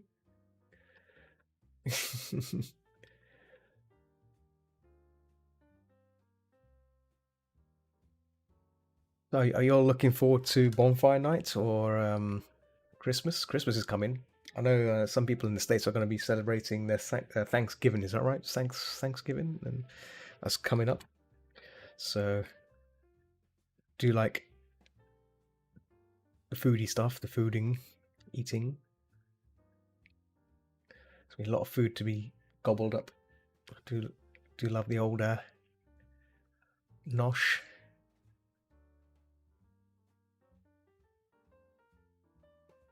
Thank you, giving. Yeah, thank you, giving. Yeah, thank you for giving me all this plate of food.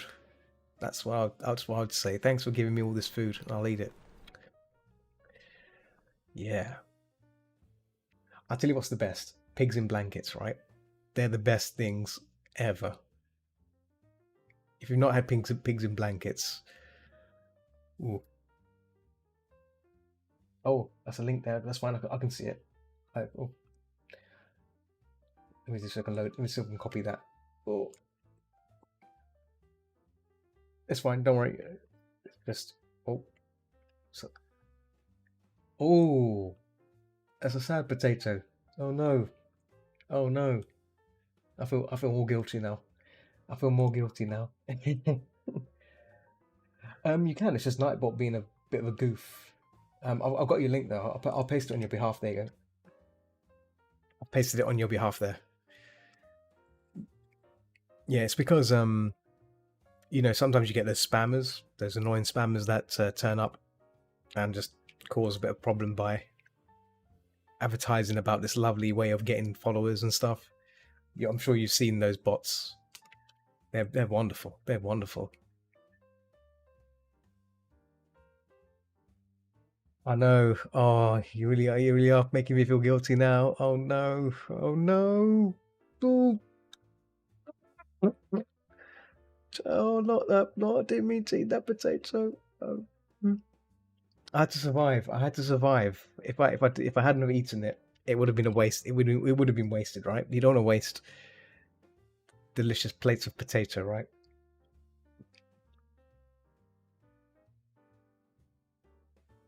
Yeah, I don't want to waste it. I mean, what's worse? Throwing, chucking the plate away. Think of the potato children. No, I know. I thought about those potato children, and I've repented. I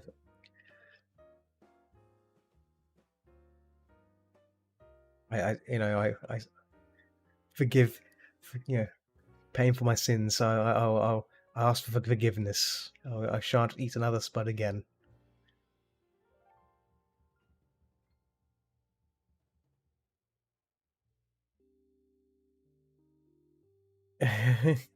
Repent makes everything okay. Oh no. Well, I think I'll be okay. Yeah.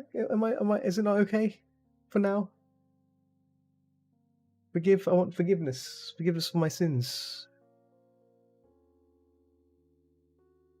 Forgiveness. What must I do? What must I do to forgive for what I've done? What must I do? What do you think I should do? What do you think I should do? That's the question. Donate to the Guinness for your attack on the potato race. Yes, I'll donate. I'll donate some money to the potato charity. Potato Lives Matter charity. All those potatoes that have been, gobbled up by bohemians like myself, Neanderthals like myself. Yeah, I'll for them. Okay, I think this painting is now ready to render out. So we've just blocked this in. We just spent time just blocking it in, and it looks fine. But we're gonna soften that some of the areas, and just basically bring it all together, and hopefully look more polished. Okay, so let me just rearrange everything because I've got everything's in one long layer right now, which is a bit impractical. It's a bit impractical. Let me see what's going on here. Actually, I've not actually labeled anything either. What's going on? I've not labeled my layers either. That's smart. So I'll call it line. Just call this line layer. Line, fox, cub, line. If I do that, makes more sense. So paint off. I do paint them. Yeah, I've got people. Someone actually gave me a photo of a potato with a potato person. I even have a potato VR chat avatar. I do. I'll post it in Twitch there. On Twitch, yeah, in Twitch chat. I've not used it yet, but that amazing.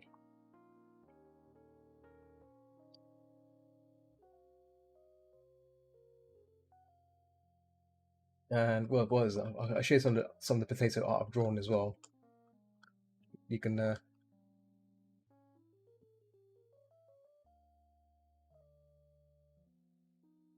actually, here's another nice picture I found of a potato. This reference. This is a reference if you've seen Castaway, Tom Hanks film of Castaway, right? Let me find it. There we go. Copy link. But why? Good. There you go. I mean, it's fine. I know someone who makes a ton of hot dog art. Yeah, hot dogs. The potatoes are a lot better, right? Potatoes are a lot more. They're good natured. Potatoes are good natured by default. Am I right? Hot dog people. I don't know about that, but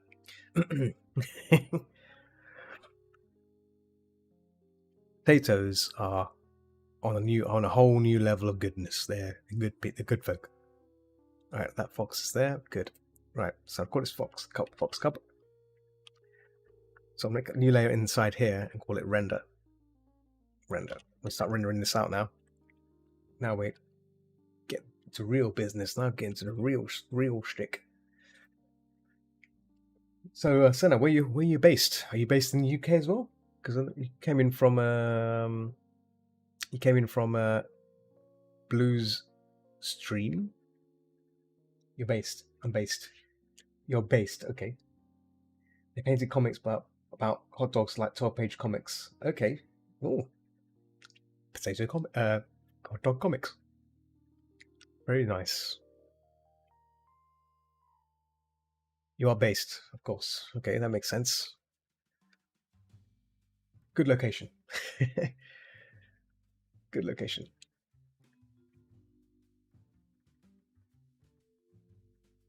So I'm just bringing some of these values in and colors in, so it all comes together. You see. Look at that.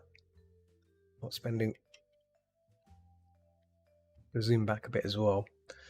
So have a nice shot here.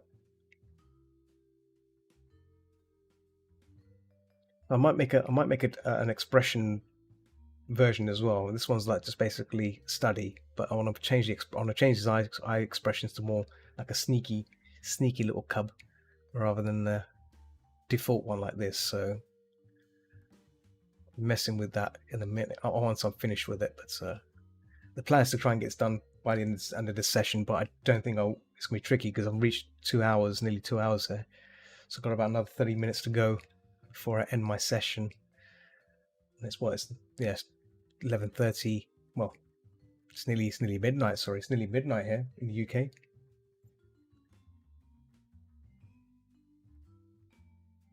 Gotta get some shut eye. It's been working on a commission at the same time.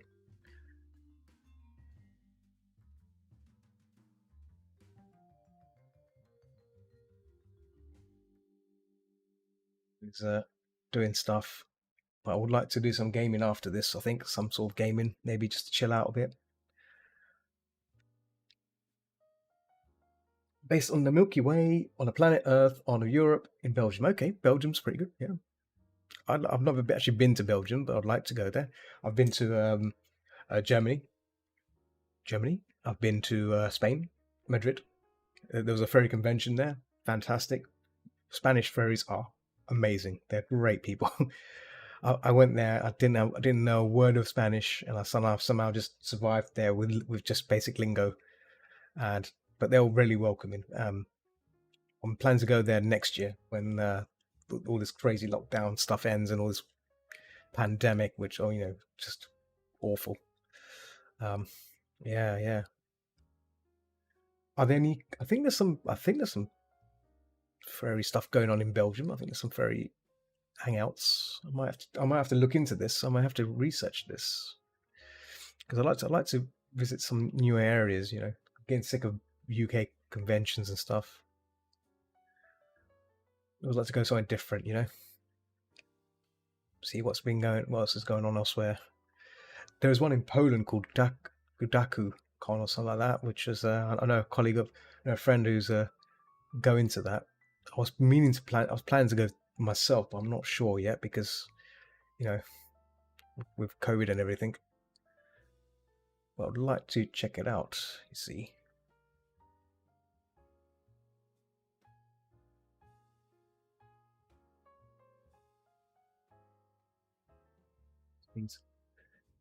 Excuse me. There we go.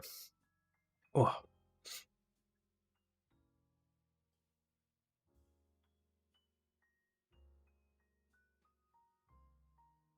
Yeah.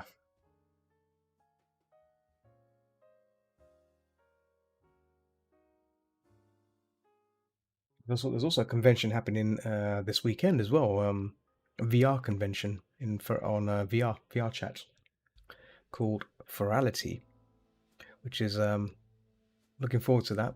I went there. It's a convention that happens twice a year on VR chat, so plan to go there because I went last time. I think it was around June time. That's great. Got a good time. Met a lot of folks on there as well. So plan to go there again. Yeah, it is. Yeah. Do you use VR chat?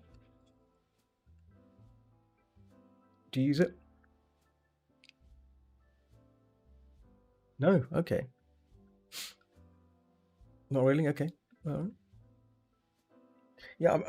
I mean, aside from the socializing aspects, the only reason I enjoy it is because there's a lot of horror worlds, like haunted houses and haunted puzzle rooms as well, spooky things. I love that. I love those kind of experiences.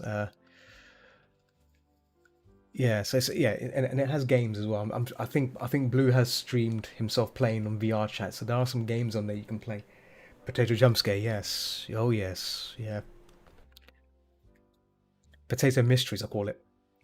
Potato mysteries, because like the potato person goes in there to solve this mysteries. You see, mystery of the scary skeleton in the basement, And yes, there is scary skeletons in the basement down there. In that one, there's some worlds in there. Some worlds which are like jump scare. Hey, yeah, jump scare central. It's like when you eat soup with potato mystery. Easy potato mysteries. I take it. I take it. You know of SCP, right? SCP, like containment breach, um, where you find those weird monsters and stuff, like an archive of all these stuffs and set no idea. Okay, okay. Oh, SCP is a fan made, not fan made. It's like you mean like 1 to 1,000? Um, how can I explain it? Like think of weird think of X Files or like Twilight Zone, things like spooky things like that, and people make stories about creatures like creatures that exist in the world or may exist in the world, and they're locked away in this facility, not never to be released. If that makes sense. So it's like, we're talking like terrifying creatures, like which are beyond human capacity, like that exist, and that people write. Oh yeah, I've seen someone play mod with those. Yeah, yeah, exactly. So there's an like for example, I think the common one is SCP-187. I think it's 187, or basically it's a statue. If you blink, it moves, and if it gets too close, if you turn your eyes away from it, it'll snap your neck. So it's locked away in SCP, in the containment, and it's and someone actually wrote this creature, wrote about it. It's like a description of how to contain it and how it has to be monitored. So there has to be always 3 people in the containment to clean up the container where it's been kept, because if one person looks away, then the other 2 can still be looking at it, so it doesn't move. Yeah, yeah, yeah. The shy guy. That's the shy guy. Got it. Yeah, exactly. So there is a specific SCP called SCP-87, which is a staircase, an endless staircase, and in VR chat, someone actually made that SCP world. So it's an endless staircase, and you can hear something downstairs, something down below in the darkness that absorbs light. So it's almost pitch black, and you're stuck. This endless staircase. SCP endless. And let me find a link for it. Endless stairs. Endless stairs. I think it's SCP. Yeah, SCP-087. That's the one. If you want to know more about it, I can link you. Let me just link you this. Oh, it's on. Oh, yeah. Okay, cool then. Yeah. So someone in VR chat made this SCP, and it's whoa. Oh boy, in VR, it's intense. It's so intense. Like it edge of your seat crazy. You just want to. Yeah. It's good. It's great fun. Yeah, but it's great with other people. It's great with because that's the fun thing about VR chat. You don't have to do it alone, right? You can do it with other people. So, myself and a few others, we went to that world, started going down the stairs, endless staircase, and wondering when it's ever going to end. And then we found something down there, something not of this world. Okay, too much of a loner for VR chat. Oh, okay. Oh well, yeah, that's understandable. I think VR chat's not for everyone, right? I mean, I know some people. I've tried to convince some people to try VR chat, and some of them did try and they didn't like it. That's fine. It's, it's not everyone's cup of tea. It's Marty's great. Oh, thank you. Yeah, I spend too much time drawing. It's a bad. Yeah, I spend a lot of time in coffee shops drawing as well. It's like I just sit there and go, "Oh, I'm going to do some." So you also do? Yeah, yeah, I do that as well. Yeah. So the stuff I'm doing right now is just for fun, really, just to train, keep my skills sharp, and like like you sharpen your knives for cutting. Coffee shop, yeah, yeah, yeah, coffee shops. So I find them to be a great place to go to because I can there's no distractions. There's no distractions in coffee shops. You just there. with your laptop and a tablet. Wi-Fi's mediocre. Get on with painting, right? Nothing to disturb you. I think that's what's good about coffee shops, right? I mean, it's a good place to go to find, just to get some work done, or if you need some time to yourself, it's great. And the smell of coffee is great. If it's a good coffee shop, they'll have good smell of coffee in the air. It's very nice. It's very comforting as well. Very, very therapeutic, I find. Maybe it's just me, but yeah, that's why sometimes what I do is I'll look around London and find really nice coffee shops to go into and see what they're about. Because some really private ones as well. In Netherlands, a coffee shop is where you buy. Oh no, yes. I've been to Amsterdam. Do they still have the Bulldog Cafe? Is it Bulldog Cafe? It is Bulldog, isn't it? Bulldog. What the name of it? It's like a coffee shop where you can buy space cakes. Yeah, you've never been there. Okay. Yeah, I went there. I went to Amsterdam. Amsterdam a very long time ago when I was when I was 18, and yeah, got high on space cake, and that is space cake filled with marijuana. It's a muffin, a chocolate muffin with marijuana in it. I was stoned for most of the evening, and it's a crazy experience. I can tell you that. It's just whoa. Yeah. Yeah. Stone. Yeah. And the funny thing is, when it hit me, right, when the actual thing hit me, I couldn't move, and all I remember was watching in the bar on TV. There was Titanic playing on TV. So there's me sitting there, like staring at that screen. I'm looking at it, going, "Oh, okay, Titanic. Okay." I was in voice console when we tried Space Cake first time. Oh boy. And how was that? were they completely had a great time? Oh, had a great time. Nice. Cool. Yeah. It's not hard hitting. Space Cakes won't.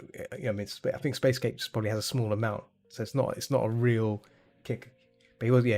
It does leave you a bit spaced out a bit.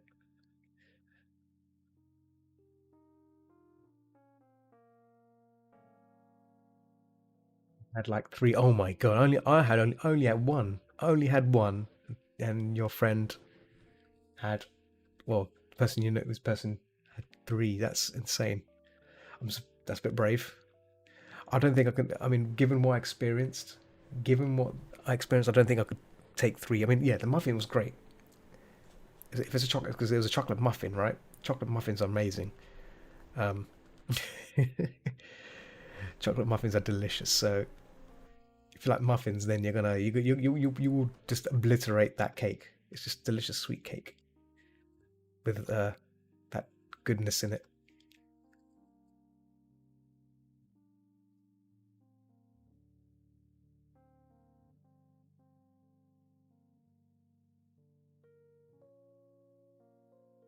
So oh man,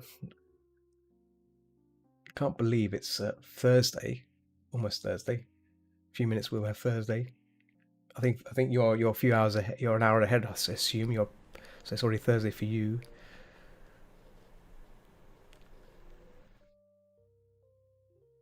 It'll be.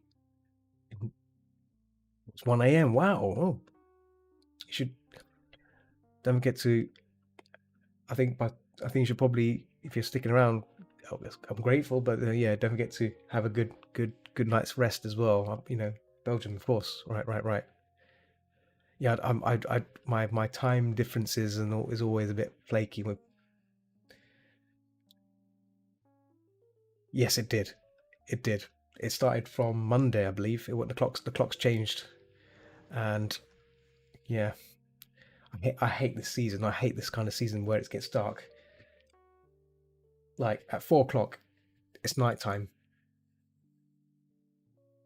I think it's 1 hour difference. Yeah, so right now it's 23:53. So I think I think if it's 1 o'clock, if it's 1 a.m. for you right now, right? So you're about an hour. Yeah, I think you're an hour ahead. Um, hmm. Yeah. I mean, I use American clock everywhere. Okay, yeah, yeah. I use 24 hour. Just 24 hour. 24. Right.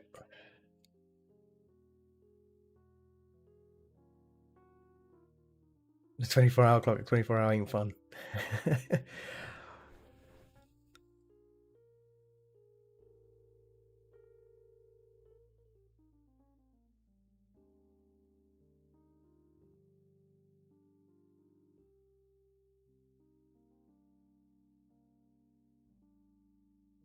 Yeah, it's a shame, really, because I know most people like hanging with are from the US and Canada, and they're never around. Is that obviously for them it's always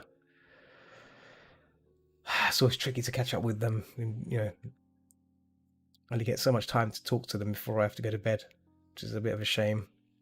Weekends the only time I get to have a little chat with them, a little cheeky chat. So I'm looking forward to that's what I'm looking forward to this weekend when I'm at Ferality to hang out with some of the bods from the US. Little banter. Your partner lives in the US. So nice, nice. You have an American family. So okay, that's pretty cool. That's pretty cool. I would like to. I mean, I've not been to the US as much. I've been to.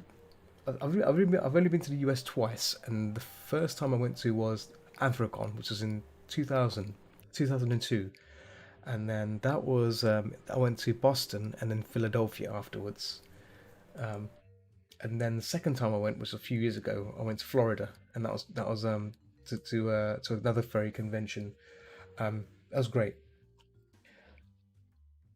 Yeah, I've met Uncle Kage. Uncle Kage has been to the UK as well. Because I'm staff at London Furs, which is a UK meetup. We had an online event where we invited Uncle Kage to join us on a online interview. So I was kind of like chaperoning him on there, and so I got to have a little chat with him before the show started and everything. So it's a nice, stranger, very charismatic individual. Kage is as great as we see him online. Yeah, yeah, he's a character. He's a strange chap, but he's all right. Very nice person. I mean, I have spoken to him on various occasions. Like when I went to Eurofurence, I spoke to him there as well. I mean, uh, I met up when what's his face Stan Sakai, who's the comic artist for Usagi Yojimbo comics. Um, I spoke to him and Kage. They're both there. We're in chat with a pint of beer, German beer. A little chat with him.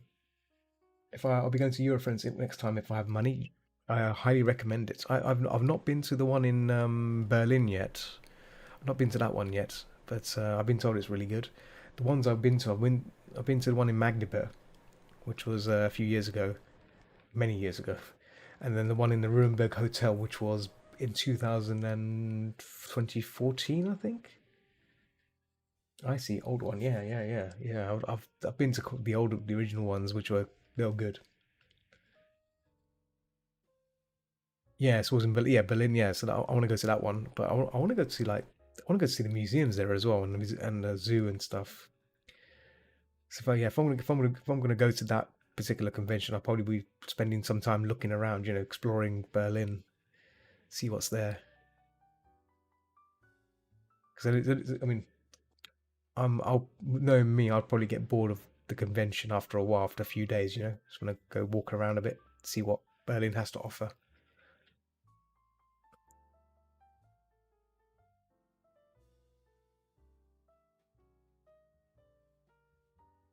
It's nice to see what other countries are like. What days? What would you say the main differences are between cons when you started going and these days? Um, the main difference is the quality of fursuits. That's the first thing because back then people made suits, but they were like mostly just they're mostly mascot like, you know, very mascotty, you know. So if you see a lot of online mascot suits on Amazon, you know, really cheap ones, they look like that because people didn't really spend, you know, people spend time, but they weren't really sophisticated. That's the right way to say it. There's still people still evolving ideas on how to make good fursuits. So that's one thing I saw. So nowadays, right, the fursuit building is now extremely like good. Like people spend time making like carving heads and making foam casts, sculpting heads and making casts out of that, 3D printed heads. You know, really like tapping into these things. So it's evolved a lot. Back then, it wasn't the case. It was just, you know, everything was done with like really simple ways. You know, like using meshes, plastic meshes. I don't know if you've seen those things, plastic mesh, and you wrap it around like a cone, and then you attach things to it. It was done back then. That was really like a groundbreaking thing. You know, making fursuits out of meshes and stuff. But yeah, nowadays it's just technology, and people have the tools and stuff to make things. And the other thing I noticed is there was start a rise of people from the anime side of things, you know, cosplay. There's a lot more cosplayer people in the fandom now than there were furries, you know, actual furries. So that's changed as well. The kind of audience you get. There's a lot more younger generation of furries now joining. You know, that's one of the other things I noticed. And all the people I know sadly have passed on. You know, I know one or two people have passed away. A friend of mine who was also the writer for my webcomic, my Not Safe for Work webcomic, he passed away sadly due to cancer. So that was a bit of a shock this year. Yeah, yeah, it is sad. Yeah, yeah. So there's a lot of things have happened this year. And yeah, a lot of people. There's other people I know. Actually, there's another person I know that passed away recently as well, and it's a sad loss. I mean, but that's, you know, it is what it is. You know, people I know are moving on. That's why this year I've tried my best to be in touch with people that I've not heard from in a while to see how they're doing. People in the fandom I still know, you know, like I used to know, and I used to come to the fur meets and see how they're doing. You know, hope they're okay. Even there's certain people in Germany that I've met who are like good, who people have commissioned or like commissioned me and you know gotten work off me. You know, I sometimes reach out to them and see how they are because they, you know, they're pretty old and they like my work, and so I've been contacting them and saying, asking them, "Are you okay? How you doing during the lockdown? You know, stay in touch and stuff." Because these things are, you know, it's good to stay in touch with people. You know, in this day and age, it's really important because you know, it's good. I think it's good. I think it's good to look out for one another, especially in a fandom like this. You know, it's good. You know, looking out for people is a good human thing to do. You know, very human thing to do, right? Because now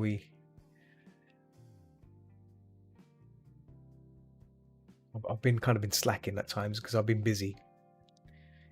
Yeah, totally. So I've been trying to like reach out to people. There've been people I've tried to find out if there are, you know, what the details are. Because some people have actually disappeared from the face of the planet. You know, they have the social media and stuff. Do you have a suit? I do have a suit. Yes. I've not worn it in a very long time. I've not worn it for 2 years. It's a very old suit now, so it might be on my FA, my Fur Affinity. You may see it on there. I think I think my Fur Affinity link is on my Twitch description. I think.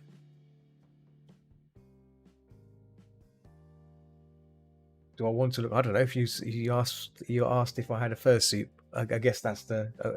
If you're not, I guess the simple answer is yes. I have a fursuit. That's it. I have it. I made it myself. I made it myself. That's how cool it was. It was for its time.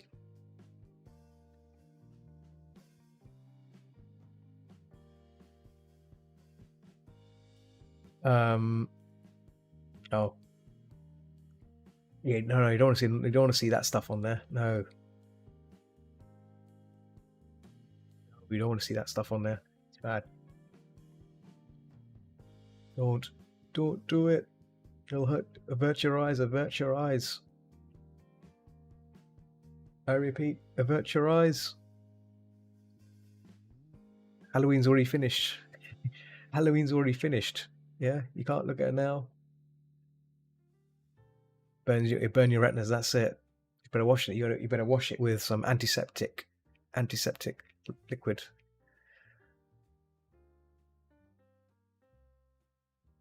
Bzz, bzz.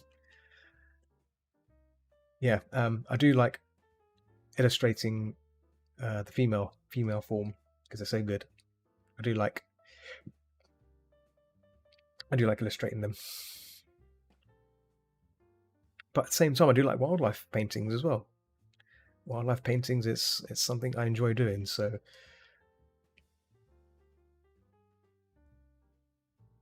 it's good.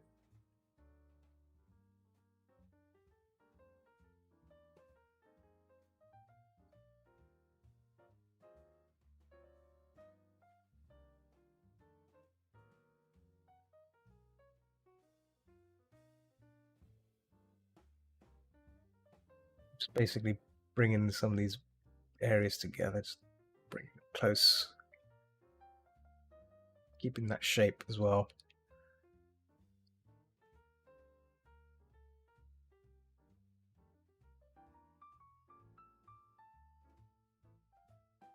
Oh, it's not. You haven't found my link. You can't find it. See, I didn't know you wanted to find it. Is it not on my description? Hang on, wait a minute. Hang on, wait a minute. Is it not on my Twitch description? Let me just check. Sorry, if it's not, I do apologize. I thought it was all along. All along, I thought it was there. Hang on, let me scroll down. Oh, it's not. Wow. I think I did that for a reason, and the reason for that is because obviously people tend to like, on Twitch, people tend to be a bit biased about whether, if you're into the fandom or not, and that's why I think that's probably why I didn't show it. There you go. I posted it in chat anyway. There you go. That's my FA. Yeah, I didn't. I don't share it on Twitch because you know how people are like on Twitch. They're a bit of a you get some crazy people who don't appreciate the fandom. They tend to like focus on one particular area.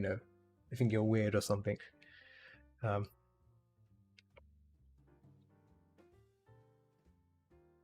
yeah, and plus obviously, it's trying to portray the nicer side, the nicer works of my stuff than the not safe for stuff. Probably why. So if you're looking for if you're looking for the fursuit stuff, which I assume you are, right? You would probably find in the favorites section. You're looking for it.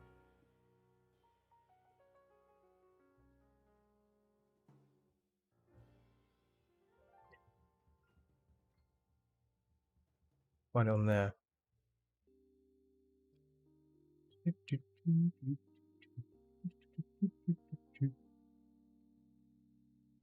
Getting, you know what? We're getting close to the end of its. It's a boonie. Boonie. That's why you call it a boonie. Okay. Cute. Nice. Yeah. But yeah, it's a very old boonie. I need to make a new head. I need to make a new head basically, and I need to repair it. It's been a long time since I last worn it, so boonie. It's a boonie.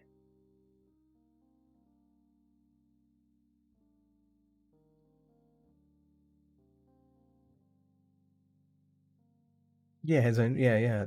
So that when I started making that head, there wasn't a lot of guides on the web on how to make bunny heads. So I had to like make it myself. I had to like read it, like just make it, look at loads of references, and really spend time sculpting. It's not easy. It's not easy. Sculpting foam is not the same as sculpting because the foam is really spongy, and yeah, it takes a bit of practice, but it's a lot of fun. It's a lot of fun and rewarding because you're spending time figuring out how this thing works, how to carve foam, right? So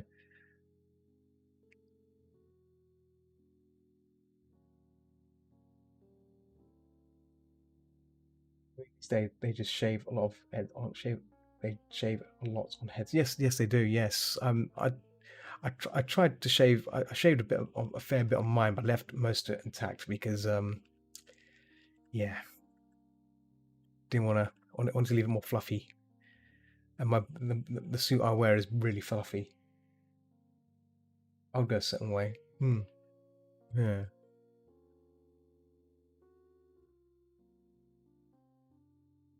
Yeah, 3D print. Yeah, so now you can 3D print stuff. So that's technology now. You can just do that. Save time. I was thinking for my new head to get a pre-made mold. You can get some foam molds of rabbit heads, and then I'll change it. I'll redesign it a bit, add a bit more foam here and there to make it more how I want it rather. So there's many ways you can do things nowadays. So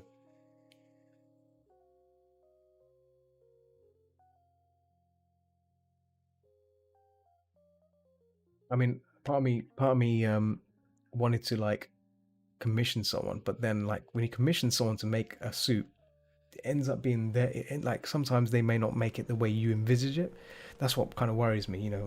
Like I'm very specific about how I want things to look. If that makes sense.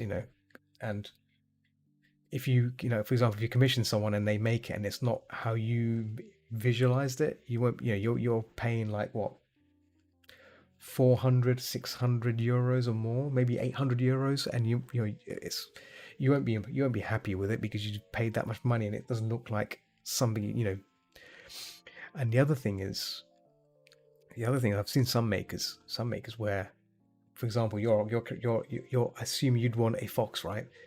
I've seen some heads which look like wolves or heads that look like felines, but it's a fox. It's meant to be a fox. So some suitors are not really skilled in making heads look the way they're meant to look. Silhouette is an important thing about a creature, right? A fox needs to look like a fox. A dragon will need to look like a dragon. It'll be a dragon. Yeah, okay, it'll be a dragon. Cool, yeah. But a dragon needs to look like a dragon, right? Not like not something else. Not a horse or something, right? So these things are very valid things that we have to look out for.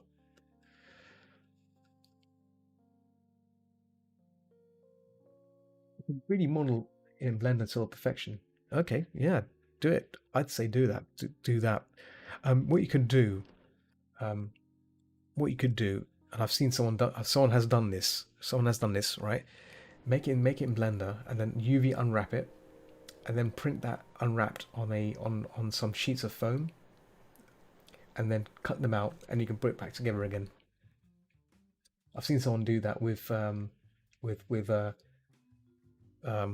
closed cell foam. Closed cell foam is really robust, but you can get something more similar to that, and you can just put it back together again. I'd say do it. Don't waste time. Do it. Just do it. Don't waste time thinking about it. Just do it.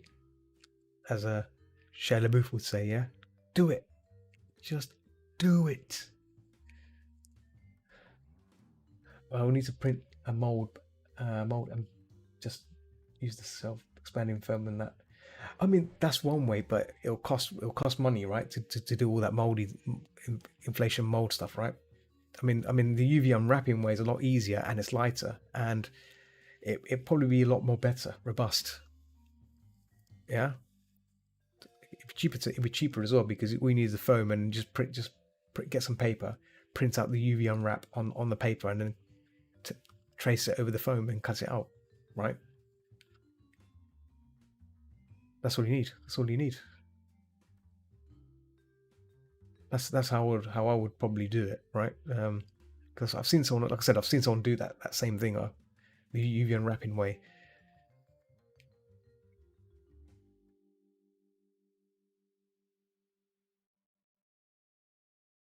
Okay, well, okay, no, if it's cheaper, but like I would have thought the UV unwrapping way would be a lot cheaper because all you need is a sheet of foam and a printer to print out the UV unwrap on paper, and then get some glue, trace it out on the foam, put the UV unwrapping together and glue it together. Oh, you have a 3D. Okay, okay, okay. That makes. Oh, I see. Yeah, yeah. If you've got a 3D printer, good on you. Yeah, yeah. Those things are pretty expensive, aren't they? They're pretty. They're not cheap.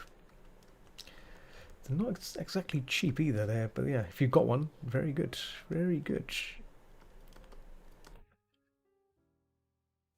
Yeah, I have a business printing aquarium. Oh wow, okay, nice, nice. I've got a fish tank downstairs, but it's been empty for a while. Uh, a few of my fishes died a few years ago, and I've kind of like don't know what to do anymore. If I should sell the tank or not, but it's good to have fishes, but it's not nice. It's not nice to lose pets. It's not a nice feeling. It's about a meter wide tank, a meter by one quarter of a meter. So it's not a big tank. It's not a big tank. It's like that wide, and it's about you know not yeah about that in depth. Yeah, 80. Yeah, pretty much. So it's not that deep, but it's a respectable size for a tank. Um, and I use an Eheim filter. They're the best. German filters. German filters are the best. Eheim. I think Eheim are the leading brand for water filters, right? I think. I don't know unless there's better ones out there, but if you know your fish tank stuff, Eheim, that's the one. Yeah, Eheim. Eheim.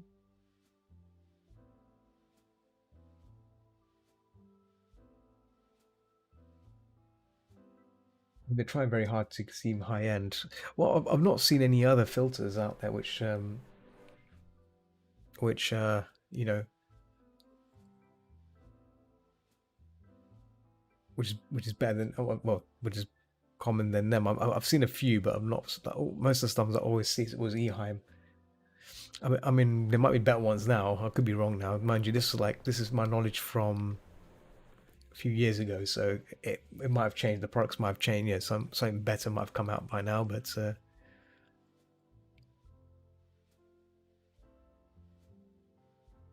could be wrong. Could be very wrong. Okay, coming close to I've reached a 2 hours 30 minute session, so I should probably do. I'll stay for another 10 minutes, and then I'll have to come off sadly because it's gone midnight. I'm trying to be good to myself by um, going to bed at 1 o'clock if I can, or at least 1:30. Unfortunately, I was hoping to work on this further, but as you can see, rendering has started, but there's still a bit more to do. But we're getting there. We are getting there. It's good. It's a good sign. They do some shady things. Okay. Oh, really? They have been working hard to making their products worse because more profitable to sell twice. Okay. Hmm. Hmm. I didn't know that. It's a good thing I haven't been uh, putting fishes in the tank.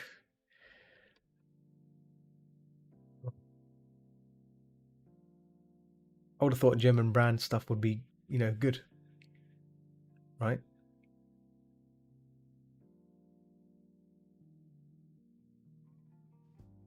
Is there a better brand you can recommend, which is better filter than Eheim, or unless if you're assume you're a expert aquarium person, I may consider looking into it. But part of me is thinking I should sell. Part of me is thinking I should just sell the tank at the moment because I've not used the tank, not put any fish in it for 2 years now. It's gonna be 3 years now.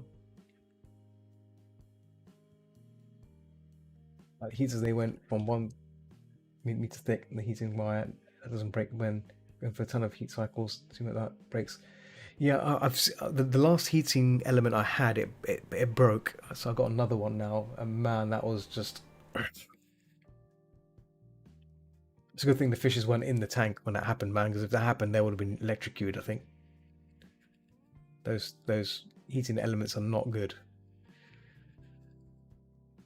There's got to be a better way to heat the tank, heat the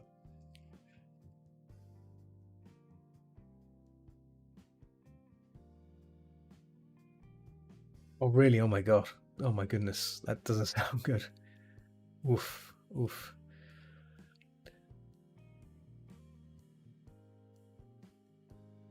I mean, it would be better if the filter heated the water, right? That makes more sense, right? The water goes through the filter and it heats in there. You could have a radiator in there which heats the water. That would have made sense, right? Rather than having a big ugly radiator thing inside the tank, right? Because the filter's always on, right? The filter's always running, right? Maybe there should be a way to warm the water when it enters the filter, or after it's been filtered clean, then it,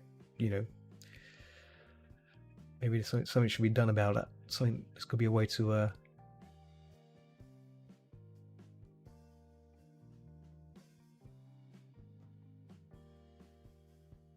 hmm.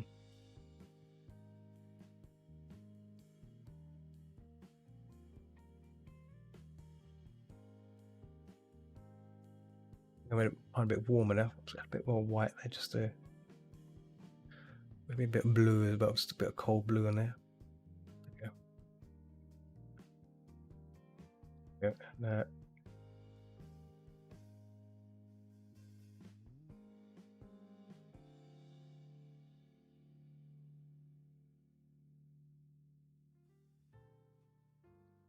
I'd love to see some foxes in the wild at some point.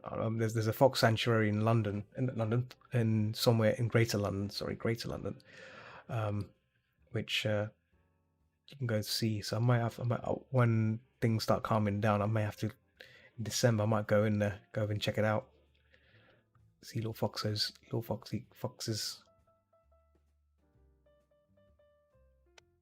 looks a bit spiky there. Just gonna soften that out a bit. There we go.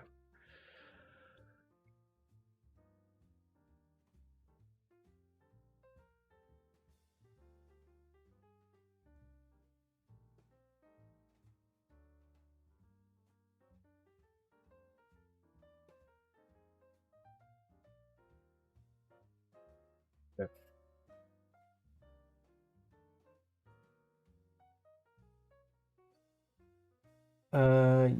Yeah, our heater would work with a heating pad outside. Water transfer it to a heat transfer copper tube, yeah, exactly. That, yeah. So it was, and also said the worst can happen is the heating pads break up. Then, yeah, exactly that. I'm surprised that the heating element thing in the tank is pointless. It's dangerous as well. I don't think they should just X that out and just do, as you said, something like that, like a heating pads or something that wraps around the pipe. Wraps around. Also, 12, yeah, won't kill you. Yeah, exactly. 12 won't kill you. Just absolutely ridiculous.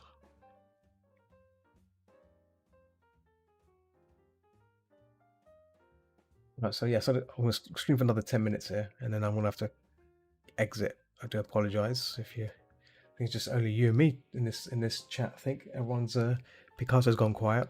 YouTube's gone quiet. It's just you. I think most people that are idling quietly. I think they're probably passed out. I think Blue's definitely passed out because he's probably gone to bed. Yeah, yeah, yeah, mate. You and me and this fox cub. This little nice pop cub. Oh, you're lurking. Oh, you're lurking. Oh, you should be sleeping, Blue. You should be in bed. Should be having a kip. Little snooze. I was talking to some people yesterday. As like till like till nearly 3 o'clock in the morning. I'm like, oh, shouldn't be sticking around. I'm in a voice call with Blue. Oh, okay. You have a day off. Oh, I wish I want my day off.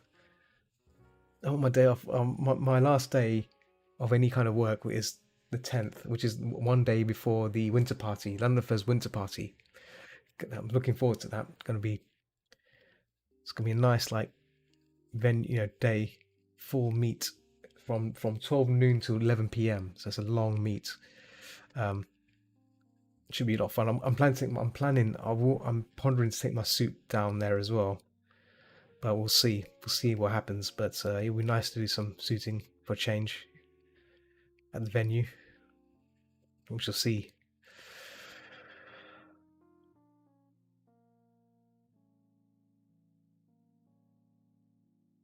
I need to like clean up my suit as well. I need to like bring it out of the suitcase, clean it up, um, fix any sewing.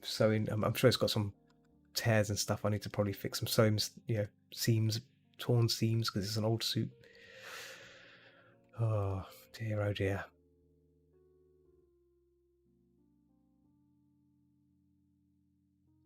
No. Oh, I wish I can put. No, you have to hand wash it. You can't wash it. Yeah. Oh, I would love to put it into a washing machine, but it wouldn't do it. Hand wash it. Put it in the bath. That's what I do. I put it up. I fill the bath up, leave it in this soak, and then yeah, boom.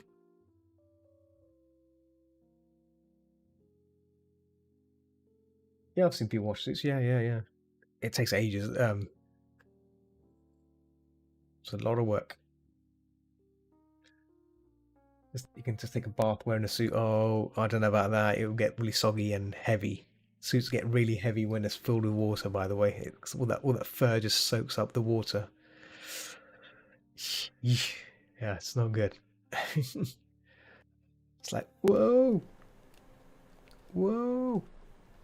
The suit's really heavy.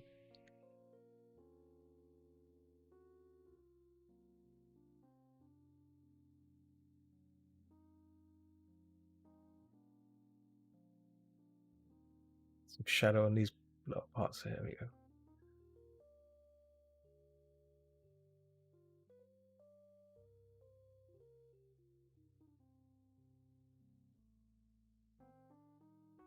Yeah, I know. I had swimming class, and they let you swim thick clothes and stuff. Yeah, so you know what it does. Yep. Yeah, heavy.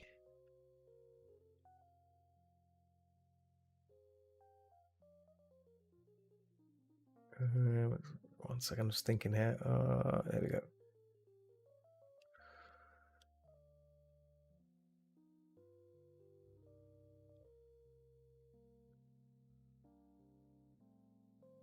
So yeah, virality. That's my next goal. I'm looking forward to this Friday.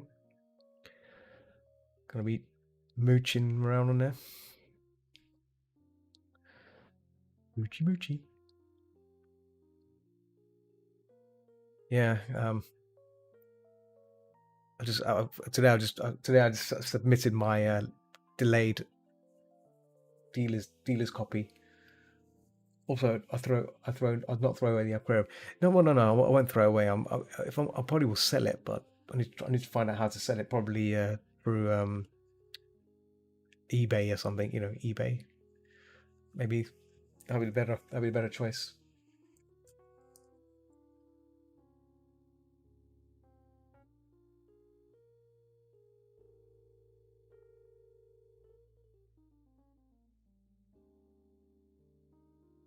I think you need to really hardy fish that doesn't just die. If you want fish that stays with you, yeah.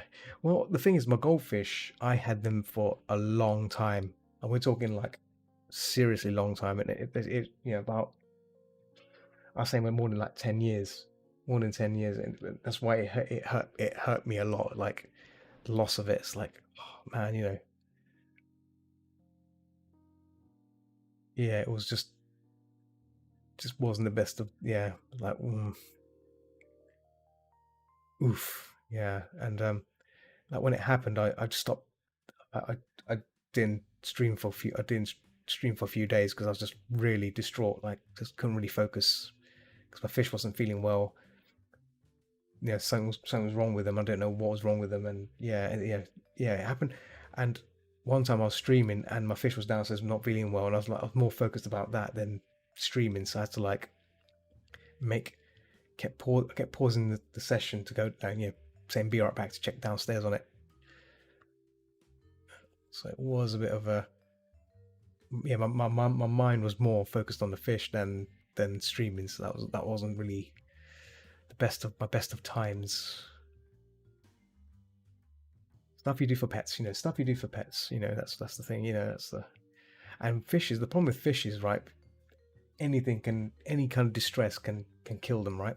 They can get them ill and stuff. That's the problem. I think fish are the most difficult things to keep. Slight change in the temperature or nitrite in the water and all these kind of things. Yeah, any kind of distress can just cause problems.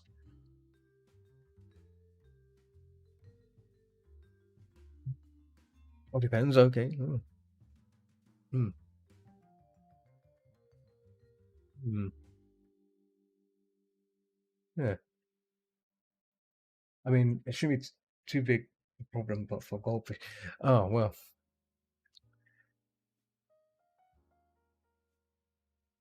maybe. Yeah, but yeah. What the thing is, one of my first fish that I had for a while, I think it was a female because she kept her scales kept falling off. She kept and scales kept falling off now and then, and obviously she would drop these little eggs as well and stuff. And then the other fish, he started developing this tumor along the side of his belly. I didn't know what it was. I sensed it was like an injury that happened before or something, and it was just getting worse and worse. Yeah. And yeah, that fish was the last fish to die. The previous fish, I think it was a female. Yeah, yeah.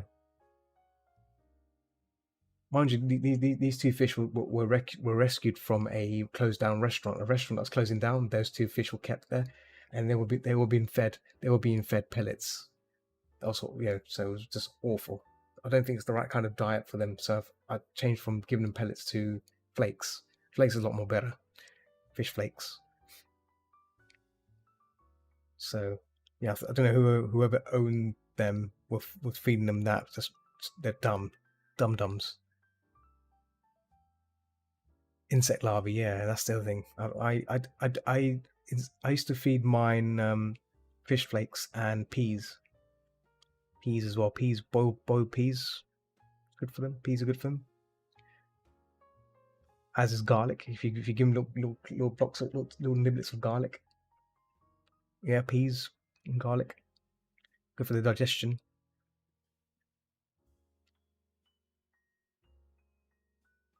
Yeah.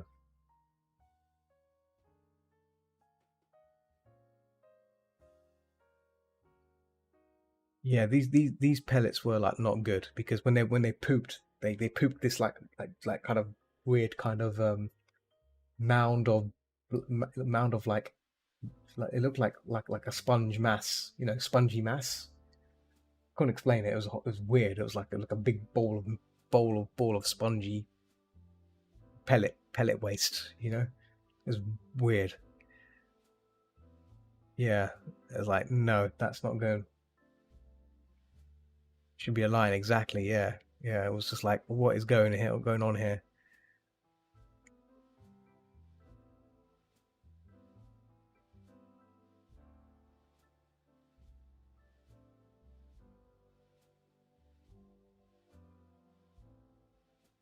Yeah, but after all, we stopped. Yeah, after that, we stopped. We changed from pellets to flakes when I took them in. Goldfish flakes and nice things.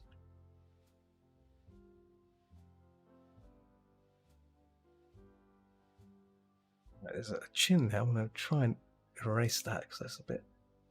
There we go. Clean this up a bit. Here we go.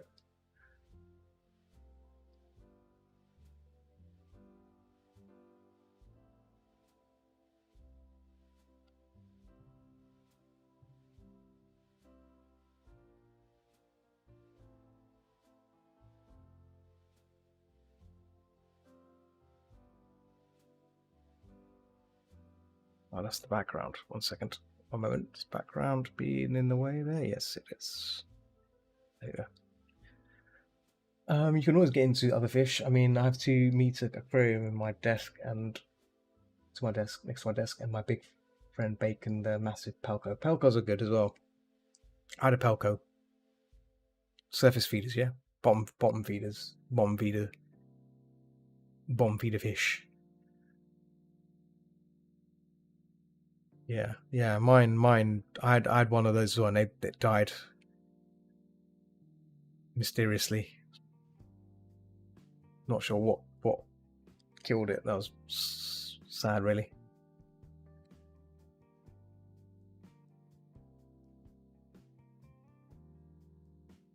I mean, a lot of them are bulletproof. Yeah. Well, the thing is, actually, yeah, it got stuck. I think it did get stuck between some ornaments because it was found around some ornament. It was kind of curled up. It kind of curled up. So I don't know what caused it. I don't know what killed it. So, but yeah.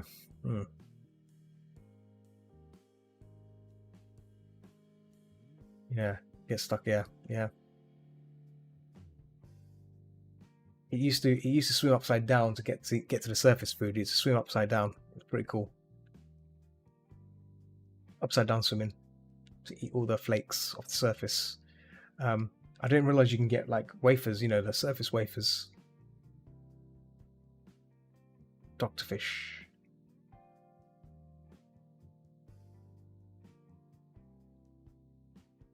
Guffer Raffa. Okay. Oh, that's what I'd like. I like to see. I train my goldfish at the time. I train them to eat out my hand. Like I'd hold the flakes like that, and they'll eat from my hand. At first, they were shy. They were really shy, but as time went on, they start to get used to you, and that's what you want. You want that kind of trust. I built that trust over these years. That kind of.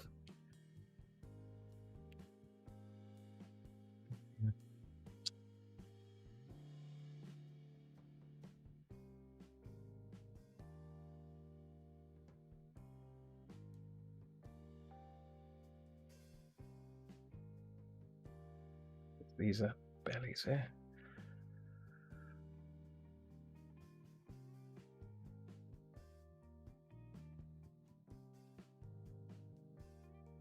Garafa, kind of fish that eat dead skin in those. Oh yes, those little things. Yes, I've seen those. They're you can get them in Chinese restaurants. They're pretty impressive. Cool. Right, I'm gonna sadly have to end my session here because it's midnight. It's been a good session. I'm gonna stop recording now. I'm just gonna stop this. Oh, don't pause it. Stop recording. It's late. 1 hour 43. 1 hour 43 minutes recording. I do have Discord. Type it in. Discord. Something like that. Look at that. Boom. Fox Cub. Let me just save this.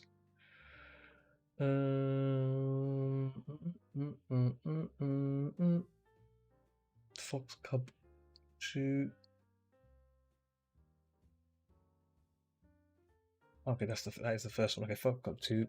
Fox Cub 201.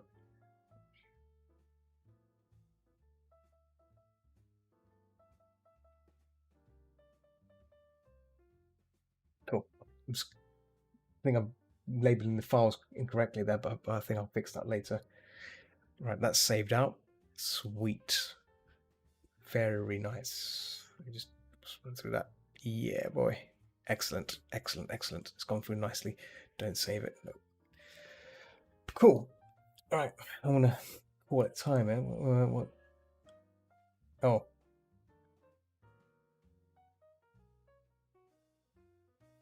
That's you joining now. I see. Okay, let's add you. There you go. There we go. Roles. You've been approved. There you go.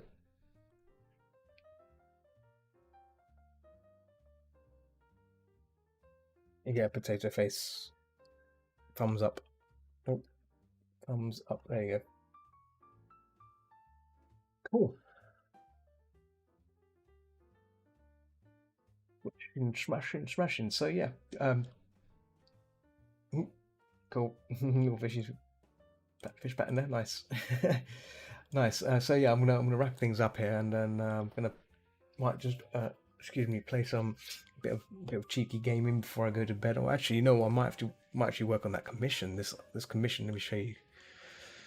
So this is the commission I'm still working on. It's nearly there. There you go. This transformation scene. A wolf turning into a dragoness. Very, very bad predicament. So I'm just want to refine this a bit more, get it done and get it ready, and then have it sent to the client. Yeah. Cool. Hang in there. My full-time artist. I'm a full-time freelance artist. I'm working for a publications company right now. I work for a publication, so I've been working for them for like almost 2.5 years now, nearly 2.5 years. So it's always really, really busy.